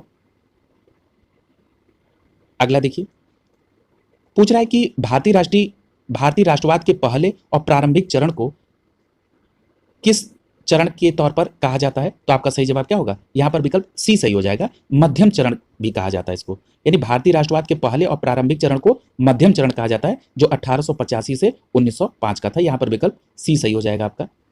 याद रखिएगा इस पहले चरण की जो प्रमुख घटना है वो भारतीय राष्ट्रीय कांग्रेस की स्थापना, और इसमें जो इस संस्था का जो प्रतिनिधित्व है ये शिक्षित मध्यम वर्गीय बुद्धिजीवी वर्ग द्वारा किया गया, जो कि पश्चिमी उदारवाद और अतिवाद विचारधारा से प्रेरित था, ठीक है। यानी ये जो प्रारंभिक चरण है इसको उदारवादी चरण कहा जाता था। अगला देखिए, पूछ रहा है कि भारतीय राष्ट्रीय कांग्रेस के अधिवेशन की सर्वप्रथम किस मुसलमान ने अध्यक्षता की थी? तो आपका सही जवाब क्या हो जाएगा? विकल्प यहाँ पे डी सही हो जाएगा, बदरुद्दीन तैयब। यानी कि भारतीय राष्ट्रीय कांग्रेस के पहले मुस्लिम अध्यक्ष कौन थे? बदरुद्दीन तैयब थे, ठीक है। ये भी बात आप याद रखेंगे। अगला प्रश्न देखिए, यहाँ पर एक बात और मैं इंक्लूड करा दूं, चूंकि यहाँ पर प्रथम की चर्चा हो गई है। यदि आपसे पूछा जाए कि प्रथम अंग्रेज अध्यक्ष कौन थे, तो आपका जवाब क्या होगा? George Yule. यदि आपसे पूछा जाए, हाँ, जॉर्ज यूले ने कहाँ की अधिवेशन की अध्यक्षता की थी? इलाहाबाद अधिवेशन, इलाहाबाद कांग्रेस अधिवेशन, जो कि 1888 में हुआ था। यानी प्रथम कांग्रेस के अध्यक्ष, अंग्रेज अध्यक्ष जॉर्ज यूले, 1888 में इलाहाबाद अधिवेशन। अगर आपसे पूछा जाए कि आज़ादी के समय कांग्रेस के अध्यक्ष कौन थे, तो आपका जवाब होगा जेबी कृपलानी। ये भी बात याद रखिएगा, ये भी प्रश्न पूछा जा सकता है। अगला प्रश्न देखिए, आगे बंगाल विभाजन से संबंधित प्रश्न है। बंगाल विभाजन 1905 ब्रिटिश वायसराय के द्वारा किया गया, यानी ये पूछा जा रहा उस समय कौन ब्रिटिश वायसराय था, तो आपका सही जवाब क्या हो जाएगा? विकल्प बी कर्जन, यानी यहाँ पर कर्जन के समय में ये बंगाल विभाजन हुआ। यहाँ पर एक बात याद रखिएगा, ये जो विभाजन था ये कर्जन के प्रशासनिक सुधार के नाम पर लोगों में जो राष्ट्रवाद की भावना थी उसको नष्ट करना और हिंदू और मुसलमानों के बीच फूट डालना, ये मुख्य उद्देश्य था। ये बात याद रखिएगा। दूसरी बात कि जो बंगाल विभाजन की घोषणा है ये 19 जुलाई 1905 को हुई। इसके बाद 7 अगस्त 1905 को स्वदेशी आंदोलन प्रारंभ किया गया था। ठीक है, ये भी बात याद रखिएगा। और ये भी पूछा जाता है कि ये बंगाल विभाजन कब लागू हुआ, तो आपका जवाब क्या होगा, 16 अक्टूबर 1905। ये भी 3 डेट आपको याद होनी चाहिए। अगला देखिए, पूछ रहा है कि किस वर्ष 1905 में बंगाल विभाजन के दौरान वायसराय कौन था, तो आपका सही जवाब क्या हो जाएगा, लॉर्ड कर्जन, विकल्प ए सही हो जाएगा। ब्रिटिश भारत सरकार ने बंगाल के विभाजन को लागू करने की घोषणा कब की थी, जो मैंने अभी पहले प्रश्न के एक्सप्लेनेशन में बताया, 19 जुलाई 1905, यानी आपका विकल्प यहाँ पर बी सही हो जाएगा। और जो 7 अगस्त दिया गया 1905, इस डेट को क्या हुआ था, इस डेट को स्वदेशी आंदोलन प्रारंभ हुआ था इसी के प्रतिक्रिया में। और 16 अक्टूबर 1905 को ये बंगाल विभाजन की जो घोषणा 19 जुलाई 1905 को हुई थी, 16 अक्टूबर 1905 को इसको लागू किया गया। मैं बार बार रिपीट इसलिए कर रहा हूं क्योंकि ये प्रश्न बहुत इंपॉर्टेंट है।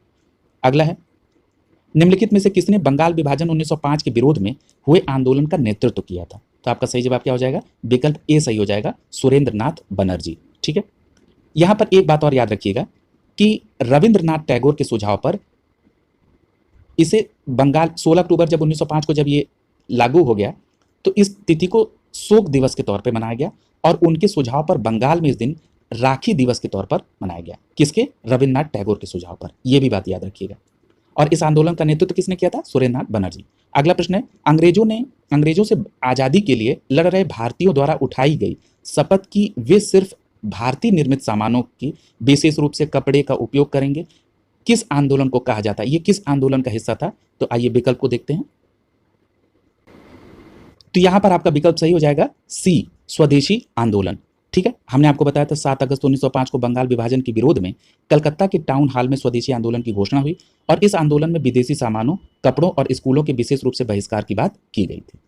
अगला प्रश्न है, लॉर्ड कर्जन के बंगाल विभाजन के पीछे निम्नलिखित में से कौन सा एक मकसद नहीं था, तो आपका सही जवाब क्या हो जाएगा, यहां पर आप विकल्प डी देखिए, सरकार के प्रशासनिक भाग को सहज करना। यह उद्देश्य नहीं था, बल्कि उद्देश्य क्या था कि बंगाली राष्ट्रीयता के मूल पर हमला करना, बांटो और शासन करो की नीति करना और ब्रिटिश राज की शक्ति का प्रदर्शन करना, यह उद्देश्य था। ठीक है, यानी आपका विकल्प यहाँ पे क्या सही हो जाएगा, डी सही हो जाएगा। ठीक है, यहाँ पर जो ये डेट का क्रम है ये मैंने पहले ही आपको पूरा जिक्र कर दिया है, मैं आगे चल रहा हूँ।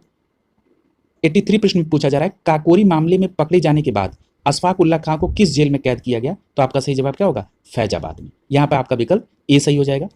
समझिएगा, 9 अगस्त 1925 को 10 व्यक्तियों ने सहारनपुर से लखनऊ की ओर जा रही 8 डाउन ट्रेन के खजाने को लूट लिया। इसी को काकोरी कांड के नाम से जाना जाता है। और इस खजाने को लूटने का जो विचार था ये राम प्रसाद बिस्मिल का था। और इस केस में 4 लोगों को, अशफाक उल्लाह खां, राजेंद्र लाहिड़ी, राम प्रसाद बिस्मिल और रोशन सिंह को गिरफ्तार किया गया और दिसंबर 1927 को फांसी की सजा दे दी गई। ठीक, और इस केस में पूछा गया प्रश्न कि अशफाक उल्लाह खां को किस जेल में कैद किया गया था, तो फैजाबाद में। अगला देखिए, पूछ रहा है निम्नलिखित में से कौन से क्रांतिकारी संगठन काकोरी षड्यंत्र केस में शामिल था, तो आपका सही जवाब क्या हो जाएगा, विकल्प डी सही हो जाएगा, हिंदुस्तान रिपब्लिकन एसोसिएशन। किस में शामिल था, काकोरी कांड में, यानी डी ऑप्शन यहां पर सही हो जाएगा। जरा इसको और देख लीजिए, ये जो हिंदुस्तान रिपब्लिकन एसोसिएशन जो कि काकोरी कांड में शामिल था, इसकी स्थापना 1924 को हुई थी और इसके संस्थापक कौन थे, सचिंद्र नाथ सान्याल, राम प्रसाद बिस्मिल और चंद्रशेखर आजाद। इतनी बात आपको याद रखनी होगी। एक बात और याद रखिएगा कि हिंदुस्तान रिपब्लिकन एसोसिएशन की स्थापना कानपुर में की गई थी। ठीक है, जरा और विकल्प के ऑप्शन को देख लीजिए, जैसे गदर पार्टी, इसकी स्थापना 1913 में हुई लाला हरदयाल और सोहन सिंह भकना द्वारा। और ये जो गदर पार्टी की स्थापना हुई थी ये सैन फ्रांसिस्को जो कि अमेरिका में। अगला है अनुशीलन समिति, जिसकी स्थापना 1907 में हुई वारिंद्र घोष और भूपेंद्र नाथ दत्त द्वारा। अगला है अभिनव भारत, 1904 में विनायक दामोदर सावरकर द्वारा। हिंदुस्तान रिपब्लिकन एसोसिएशन की चर्चा हो चुकी है। हिंदुस्तान सोशलिस्ट रिपब्लिकन एसोसिएशन की स्थापना 1928 में हुई, कहां पर, दिल्ली में, और चंद्रशेखर आजाद और भगत सिंह के द्वारा। अगला देखिए, पूछा जा रहा है कि 1915-16 में किसके नेतृत्व में 2 होम रूल लीग की शुरुआत हुई, तो आपका सही जवाब क्या होगा, विकल्प ए सही हो जाएगा, एनी बेसेंट और लोकमान्य तिलक, यानी इन दोनों लोगों के द्वारा होम रूल लीग की स्थापना हुई। यहां पर एक प्रश्न और पूछा जाता है, कि सबसे पहले किसके द्वारा, तो अप्रैल 1916 में तिलक के द्वारा और सितंबर 1916 में एनी बेसेंट के द्वारा होम रूल लीग की स्थापना की गई। यदि तिलक जी के द्वारा जो समाचार पत्र निकाले गए उनकी चर्चा करें तो मराठा और केसरी ये तिलक जी से संबंधित हैं। वहीं एनी बेसेंट द्वारा कॉमनवेल्थ और न्यू इंडिया नामक समाचार पत्र निकाला गया। मैंने आपको पहले बता दिया कि कांग्रेस की पहली महिला अध्यक्ष एनी बेसेंट थी, जो 1917 में कलकत्ता अधिवेशन की इन्होंने अध्यक्षता की थी। और एक और महत्वपूर्ण बात, ये कई बार पूछा जाता है कि तिलक ने कांग्रेस की कभी भी अध्यक्षता नहीं की। अगला है 1908 ईस्वी में मुजफ्फरपुर में न्यायाधीश किंग्सफोर्ड की हत्या करने का प्रयास किसने किया था, तो आपका सही जवाब क्या हो जाएगा, विकल्प ए सही हो जाएगा, प्रफुल्ल चाकी और खुदीराम बोस। जरा इसको भी समझ लीजिए, यह भी प्रश्न बहुत पूछा जाता है। 30 अप्रैल 1908 को मुजफ्फरपुर के न्यायाधीश किंग्सफोर्ड की हत्या का प्रयास खुदीराम बोस और प्रफुल्ल चाकी ने किया था। याद रखिएगा, प्रफुल्ल चाकी ने तो आत्महत्या कर ली थी, खुदीराम बोस को 11 अगस्त 1908 को फांसी दे दी गई थी और ये सबसे कम उम्र में फांसी पाने वाले थे क्रांतिकारी, नाम था खुदीराम बोस। ठीक है, 11 अगस्त 1908 को, यह भी बात याद रखिएगा। अगला प्रश्न है, स्वतंत्रता सेनानी भगत सिंह, सुखदेव और राजगुरु को फांसी कब दी गई थी, आपका सही जवाब क्या हो जाएगा, विकल्प यहां पर बी सही हो जाएगा। 23 मार्च 1931 को सुखदेव, भगत सिंह और राजगुरु को फांसी दी गई थी, यहां पर विकल्प बी सही हो जाएगा। अगला देखिए, याद रखिएगा यहां पर ये किस केस में फंसे थे, जरा उसका भी जिक्र किया जा रहा है। लाला लाजपत राय विरोध कर रहे थे साइमन कमीशन का, और उसी दौरान इनके ऊपर लाठीचार्ज में इनकी घायल हो गए और इनकी डेथ हो गई। लाला लाजपत राय की मृत्यु से सारा देश उत्तेजित था। इसी क्रम में चंद्रशेखर आजाद, सुखदेव और भगत सिंह राजगुरु ये भी क्रांतिकारी मौत का बदला लेना चाहते थे। और इसी क्रम में 17 दिसंबर 1928 को ब्रिटिश पुलिस के अफसर सैंडर्स की गोली मारकर हत्या कर दी गई। इसी सैंडर्स हत्याकांड के आरोप में भगत सिंह, सुखदेव और राजगुरु को 23 मार्च 1931 को फांसी की सजा दी गई थी। अगला देखिए, पूछ रहा है निम्नलिखित में से कौन एक भारतीय राष्ट्रीय कांग्रेस के क्रांतिकारी नेता नहीं थे, तो आपका सही जवाब क्या हो जाएगा, विकल्प यहां पर डी सही हो जाएगा, क्रांतिकारी नेता नहीं थे। गोपाल कृष्ण गोखले एक उदारवादी नेता थे, ठीक है, जो कि गांधी जी के राजनीतिक गुरु थे। यहां डी विकल्प सही हो जाएगा। ठीक है, अगला देखिए, पूछ रहा है निम्नलिखित में से किस शहर में स्वतंत्रता सेनानी चंद्रशेखर आजाद ने ब्रिटिश पुलिस द्वारा घिर जाने के बाद खुद को गोली मार ली थी, तो आपका सही जवाब क्या हो जाएगा, इलाहाबाद में, यानी यहां पर विकल्प बी सही हो जाएगा। याद रखिएगा 27 फरवरी 1931 को चंद्रशेखर आजाद, सुखदेव और अन्य साथियों के साथ बैठकर इलाहाबाद के अल्फ्रेड पार्क में वो भविष्य की योजना तैयार कर रहे थे, और इसी दौरान पुलिस ने उनको चारों तरफ से घेर लिया। आजाद ने पिस्टल से फायरिंग करके मुकाबला लिया और सुखदेव को वहां से भगा दिया, और इनके पास एक गोली बची जिससे उन्होंने अपने आप को मार लिया, और इस प्रकार इनकी डेथ हो गई इसी अल्फ्रेड पार्क में। इसके बाद इसका नाम शहीद चंद्रशेखर आजाद पार्क रखा गया, जो कि इलाहाबाद में है। अगला प्रश्न है, निम्नलिखित में से किस क्रांतिकारी द्वारा द फिलॉसफी ऑफ बॉम्ब नामक प्रसिद्ध लेख लिखा गया, तो आपका सही जवाब क्या होगा, विकल्प बी सही हो जाएगा, भगवती चरण बोहरा। यानी भगवती चरण बोहरा के द्वारा बम का दर्शन नामक प्रसिद्ध लेख लिखा गया, और जिसका शीर्षक क्या था, हिंदुस्तान प्रजातंत्र समाजवादी सभा का घोषणा पत्र। ठीक है, अगला देखिए, पूछ रहा है कि वर्ष 1904 में किसने क्रांतिकारियों के गोपनीय समिति के रूप में अभिनव भारत का आयोजन किया था, तो आपका सही जवाब क्या होगा, विकल्प ए सही हो जाएगा, बी.डी. सावरकर। यहां पर एक बात याद रखिएगा, 1904 में क्रांतिकारी बी.डी. सावरकर, जिनका पूरा नाम विनायक दामोदर सावरकर, उनके भाई गणेश दामोदर सावरकर, नारायण दामोदर सावरकर, इन्होंने एक गोपनीय समिति यानी गुप्त समाज के तौर पर अभिनव भारत समिति का गठन किया था, याद रखेंगे आप। अगला है गदर आंदोलन। गदर आंदोलन के नेता कौन थे, तो आपका सही जवाब क्या होगा, विकल्प ए सही हो जाएगा, लाला हरदयाल। अभी इनकी चर्चा मैं ऊपर कर चुका हूं। सैन फ्रांसिस्को में इन्होंने अपने संस्था को एस्टैब्लिश किया था। गदर पार्टी की स्थापना कब हुई थी, 1913 में, यानी यहां पर विकल्प ए सही हो जाएगा। अगला देखिए, और ये पूरी डेट है 21 अप्रैल 1913 को, सैन फ्रांसिस्को अमेरिका में, और इसके प्रमुख नेता कौन थे, लाला हरदयाल। अगला है, अपराधियों के रूप में नहीं बल्कि राजनीतिक बंदियों के रूप में इलाज की मांग करते हुए किस क्रांतिकारी की जेल में 64 दिन उपवास के बाद मृत्यु हुई, तो आपका सही जवाब होगा जतिन दास, यानी आपका विकल्प यहां पर ए सही हो जाएगा। याद रखिएगा, इनकी 64 वर्ष के उपवास के दौरान 13 सितंबर 1929 को डेथ हो गई। जतिन दास HSRA के क्रांतिकारी थे, ठीक है, यानी हिंदुस्तान सोशलिस्ट रिपब्लिकन एसोसिएशन, और उन पर लाहौर षड्यंत्र के केस में मुकदमा था, और ये चाहते थे कि मुझे अपराधी के तौर पर नहीं बल्कि राजनीतिक कैदी के तौर पर ये इलाज की मांग कर रहे थे। अगला है, 1908 में खुदीराम बोस और प्रफुल्ल चाकी ने मुजफ्फरनगर के किस ब्रिटिश जज पर बम मारा? उसे मारने का प्रयास किया जो पहले कलकत्ता का मुख्य प्रेसिडेंसी मजिस्ट्रेट था। तो आपका सही जवाब क्या हो जाएगा? यहाँ पर आपका विकल्प बी सही हो जाएगा, किंग्सफोर्ड। ठीक है, यहाँ पर इसकी विस्तृत चर्चा भी की जा चुकी है। अगला देखिए, पूछ रहा है कि मुक्त भारत समाज की स्थापना किसने की थी? तो आपका सही जवाब क्या होगा? विकल्प सी सही हो जाएगा, बीडी सावरकर के द्वारा मुक्त भारत समाज की स्थापना की गई थी। यहाँ पर सी ऑप्शन आपका सही होगा। यहाँ पर एक बात याद रखिएगा कि इन्होंने भारतीय अभिनव भारत, ठीक है, यानी जो बीडी सावरकर थे, इन्होंने अभिनव भारत और मुक्त भारत समाज जैसी संस्था की स्थापना की थी। यानी अभिनव भारत पूछा जाए तब भी आप बीडी सावरकर बताएंगे, और मुक्त भारत समाज पूछा जाए तब भी आप बीडी सावरकर बताएंगे। बीडी सावरकर के बारे में एक और फैक्ट जान लीजिए कि 1909 में इन्होंने 1857 के विद्रोह पर किताब लिखी। किताब का नाम क्या था? The Indian war of independence 1857। ठीक है, इसे सुनियोजित स्वतंत्रता संग्राम की संज्ञा दी। ये भी बात याद रखिए। अगला है, यहां पर मिलान करना है आपको। यहां पहला दिया है नाम राम प्रसाद बिस्मिल। राम प्रसाद बिस्मिल का संबंध किस केस से है? तो यहाँ पर काकोरी कांड से, ठीक है, जो कि 9 अगस्त 1925 को, और मैंने आपको बताया था ये इन्हीं का प्लान था जिसमें हिंदुस्तान रिपब्लिकन एसोसिएशन शामिल थी। ठीक, अगला है सूर्यसेन। सूर्यसेन का संबंध किससे है? तो यहाँ पर आप तीसरे से देखिए, चटगांव शस्त्रागार छापा। ठीक है, यानी जो चटगांव में शस्त्रागार छापा पड़ा था जो कि 1930 में था, 18 अप्रैल 1930 को, ये सूर्यसेन से संबंधित है। अगला है अरबिंदो घोष। अरबिंदो घोष का संबंध किससे है? इनका संबंध अलीपुर बम कांड से, ठीक है, जो कि 18 मई 1908 को, ठीक है, और ये अरबिंदो घोष जो थे वहां से छूट गए थे। ठीक है, और ये यहाँ पर आपका अरबिंदो घोष का अलीपुर बम से, यानी चौथे से।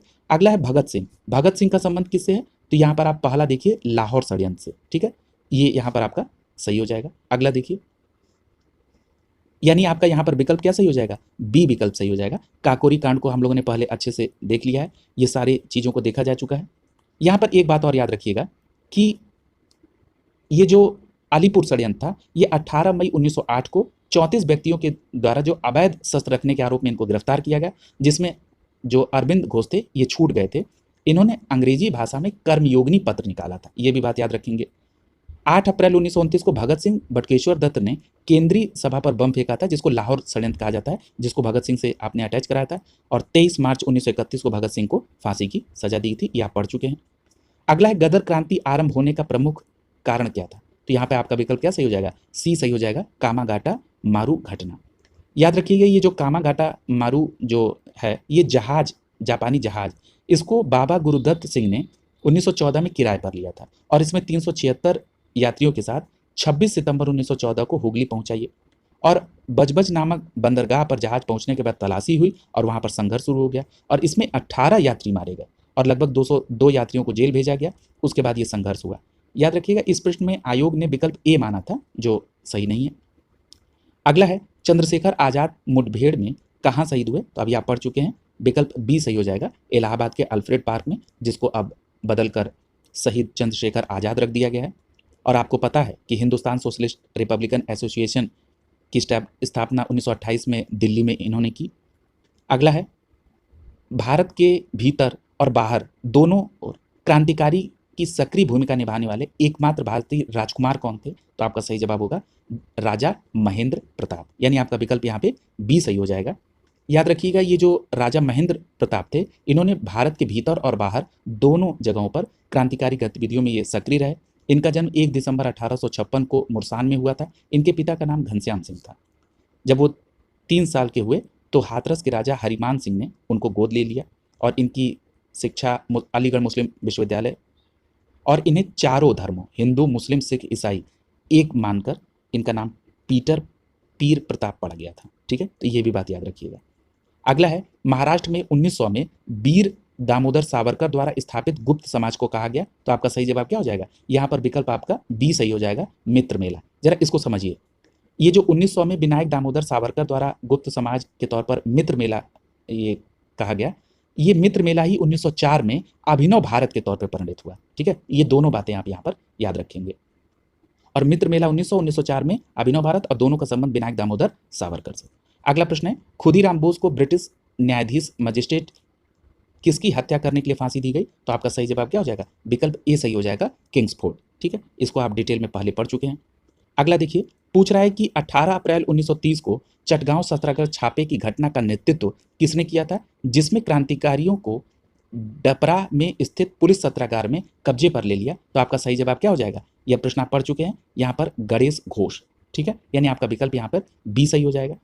याद रखिएगा, जो 18 अप्रैल 1930 को गणेश घोष की अगुवाई में क्रांतिकारियों के एक समूह ने पुलिस शस्त्रागार, जिसका नाम क्या था, डपरारा पुलिस लाइन, पर कब्जा कर लिया। इसे चटगांव शस्त्रागार छापा या चटगांव विद्रोह के नाम से जानते हैं। अब ये प्रश्न आप कहाँ पर पढ़ चुके थे, आपको याद होगा चटगांव रेड के तौर पर आपने सूर्यसेन का नाम पढ़ा था। ठीक है, तो सूर्यसेन का नाम नहीं था, उसमें गणेश घोष भी शामिल थे, इसलिए आप इन दोनों नामों को याद रखेंगे। यहाँ विकल्प में सूर्यसेन का नाम नहीं दिया गया है, गणेश घोष का दिया गया, तो ये भी बात आप याद रखेंगे। ठीक है, अगला देखिए,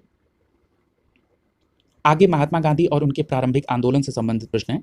पहला प्रश्न दिया है कि निम्नलिखित में से किसने महात्मा गांधी के खिलाफत आंदोलन से जुड़ने का विरोध किया था। तो आपका सही जवाब क्या हो जाएगा, मोहम्मद अली जिन्ना। मोहम्मद अली जिन्ना का कहना था कि आप खिलाफत आंदोलन के चक्कर में न पड़े, यानी यहाँ पर विकल्प सी सही हो जाएगा। ये खिलाफत आंदोलन का संबंध किससे था, ये मैटर था तुर्की के खलीफा के पद को समाप्त करने से संबंधित।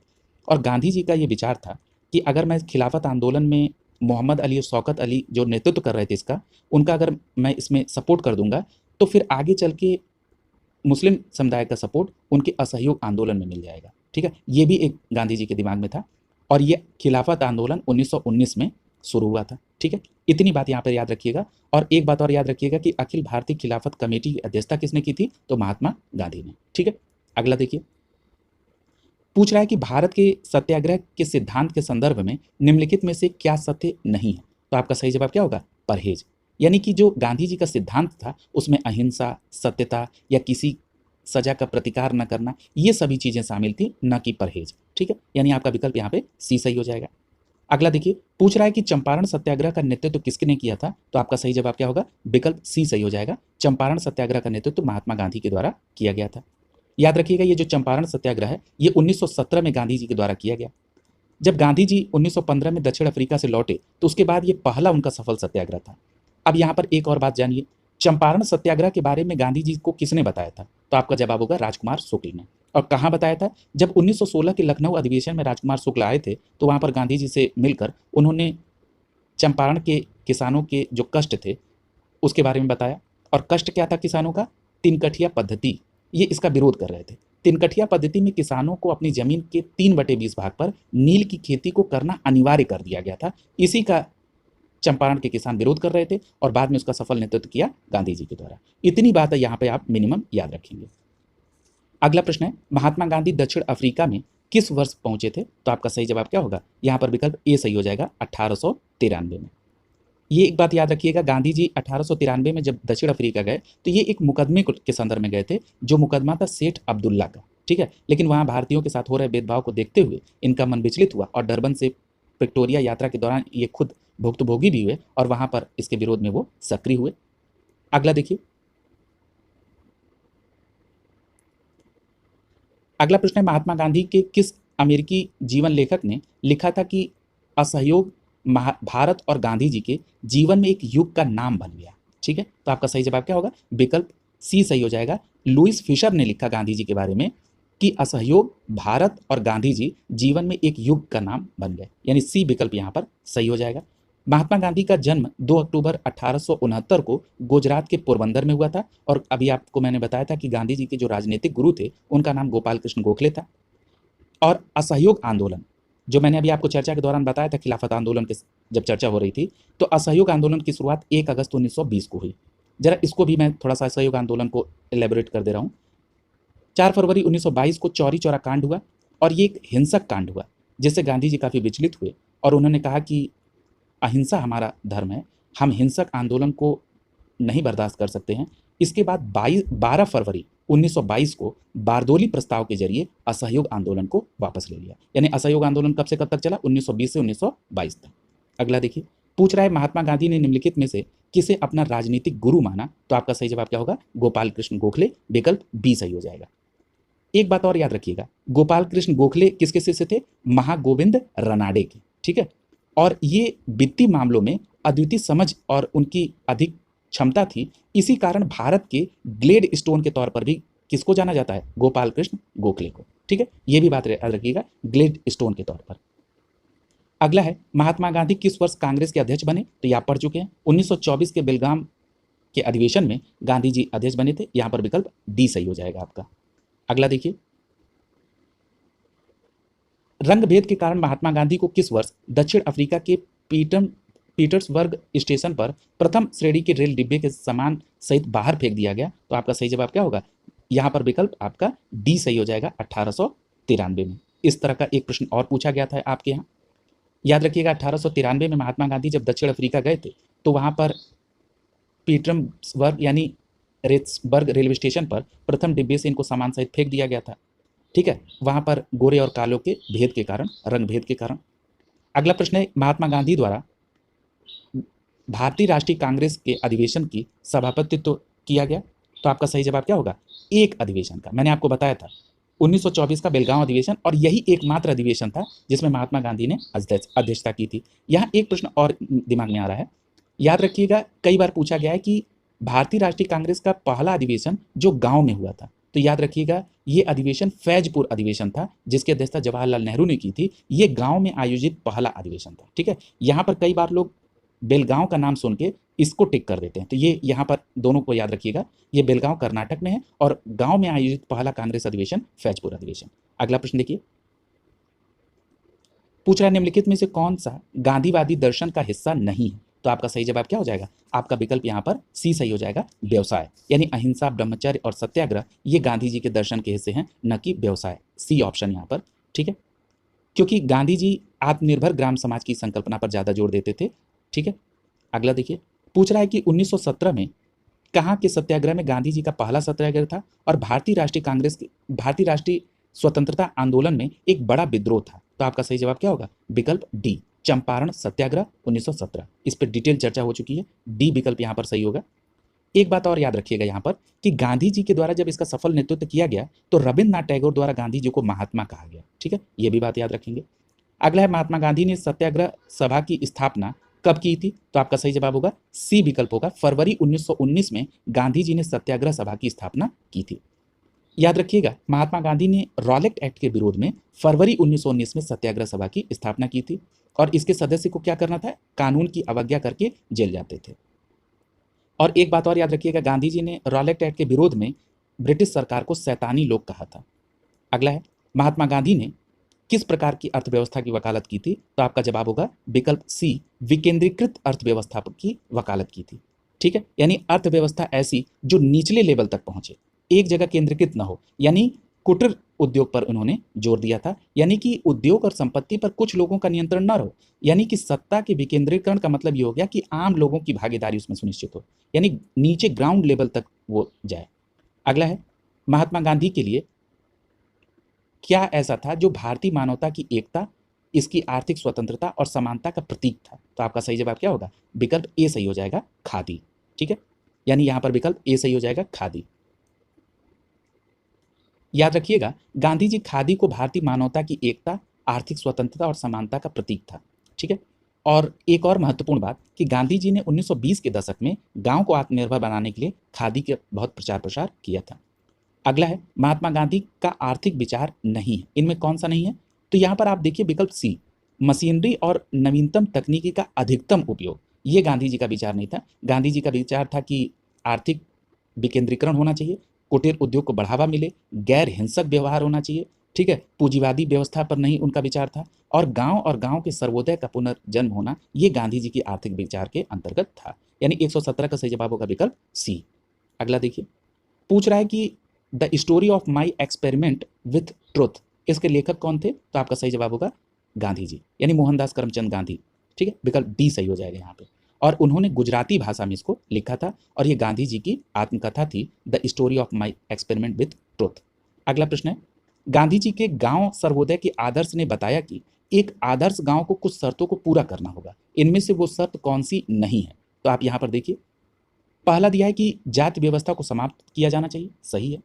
अगला कह रहा है कि भाईचारे की भावना विकसित करने के लिए पूजा का स्थान एक दूसरे के बगल में बनाया जाना चाहिए, ये गलत है। यानी आपका 119 का सही जवाब क्या हो जाएगा? विकल्प बी सही हो जाएगा। ये गाँव की शर्त, आदर्श गाँव की शर्त नहीं थी। इसके अलावा धर्मशाला और एक छोटा डिस्पेंसरी होना चाहिए, ये सही है। भोजन और कपड़े के मामले में आत्मनिर्भर होना चाहिए, ये भी सही है। यानी 119 का सही जवाब होगा विकल्प बी सही हो जाएगा। ठीक है, अगला देखिए।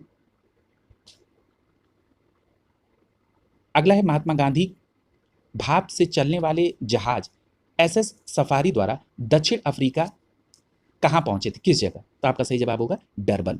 ठीक है, यानी आपका विकल्प सी सही हो जाएगा। यानी जब 1893 में वो दक्षिण अफ्रीका गए थे तो वो एसएस सफारी जहाज से, जो भाप से चलने वाला जहाज था, उससे वो डरबन पहुंचे थे दक्षिण अफ्रीका के। और वो दक्षिण अफ्रीका भारतीय समुदाय के नेता बने और दक्षिण अफ्रीका में अहिंसक आंदोलन में उनकी भागीदारी बढ़ी। अगला है महात्मा गांधी ने जून 1904 में डरबन के बाहर किस नाम की बस्ती के एक सामुदायिक क्रियाशील मठ की स्थापना की थी? तो आपका सही जवाब क्या होगा? विकल्प यहाँ पर डी सही हो जाएगा, फिनिक्स। एक बात याद रखिएगा कि गांधी जी 1904 में फिनिक्स नामक बस्ती, एक सामुदायिक क्रियाशील मठ की स्थापना की और यह दक्षिण अफ्रीका के डरबन शहर में स्थित थी और 1912 में फिनिक्स ट्रस्ट में ये परिवर्तित हो गया। ठीक है, तो ये पूरी बात याद रखेंगे आप। अगला है 1917 में चंपारण सत्याग्रह किस राज्य में प्रारंभ किया गया? तो अभी हमने आपको बताया था चंपारण सत्याग्रह कहाँ था, ये बिहार का था। यानी आपका विकल्प सी सही हो जाएगा। अगला देखिए, पूछ रहा है कि गांधी जी का नमक सत्याग्रह आंदोलन दांडी मार्च कब प्रारंभ हुआ? तो आपका सही जवाब क्या होगा? विकल्प बी सही हो जाएगा, 12 मार्च 1930। यानी आपका यहाँ पर विकल्प बी होगा। 12 मार्च 1930 को गांधी जी नमक सत्याग्रह, यानी जिसको दांडी मार्च कहा जाता है, साबरमती आश्रम से इन्होंने शुरू किया। उनके साथ 78 अनुयायी दांडी मार्च में शामिल थे और 24 दिनों के बाद गांधी जी पहुंचे और 6 अप्रैल 1930 को, याद रखिएगा 6 अप्रैल 1930 को इन्होंने सांकेतिक तौर पर नमक उठाकर नमक कानून को तोड़ा और इसी प्रकार सविनय अवज्ञा आंदोलन प्रारंभ हो गया। ठीक है, याद रखेंगे सविनय अवज्ञा आंदोलन 6 अप्रैल 1930 को प्रारंभ हुआ। इतनी बात आप यहाँ पर याद रखेंगे। अगला है महात्मा गांधी को राष्ट्रपिता के नाम से सर्वप्रथम किसने संबोधित किया था? तो आपका सही जवाब हो जाएगा विकल्प सी सही हो जाएगा, सुभाष चंद्र बोस ने महात्मा गांधी को राष्ट्रपिता के नाम से 6 जुलाई 1944 को रंगून रेडियो के दौरान एक प्रसारण में कहा था। ठीक है, यानी आपका यहाँ पर विकल्प सी सही हो जाएगा। आज के इस पार्ट के लिए यहीं पर रखेंगे। अगला जालियांवाला बाग हत्याकांड से संबंधित है। यहाँ पर गांधी जी से संबंधित जो महत्वपूर्ण फैक्ट थे वो कंप्लीट हो गए। आगे जो और फैक्ट रहेंगे उसको कवर कराया जाएगा। ठीक है, आज के लिए इतना ही। आप सब अपनी तैयारी को जारी रखें। जल्दी आपको आधुनिक भारत के इतिहास का सेकंड पार्ट उपलब्ध करा दिया जाएगा। शुभकामनाओं के साथ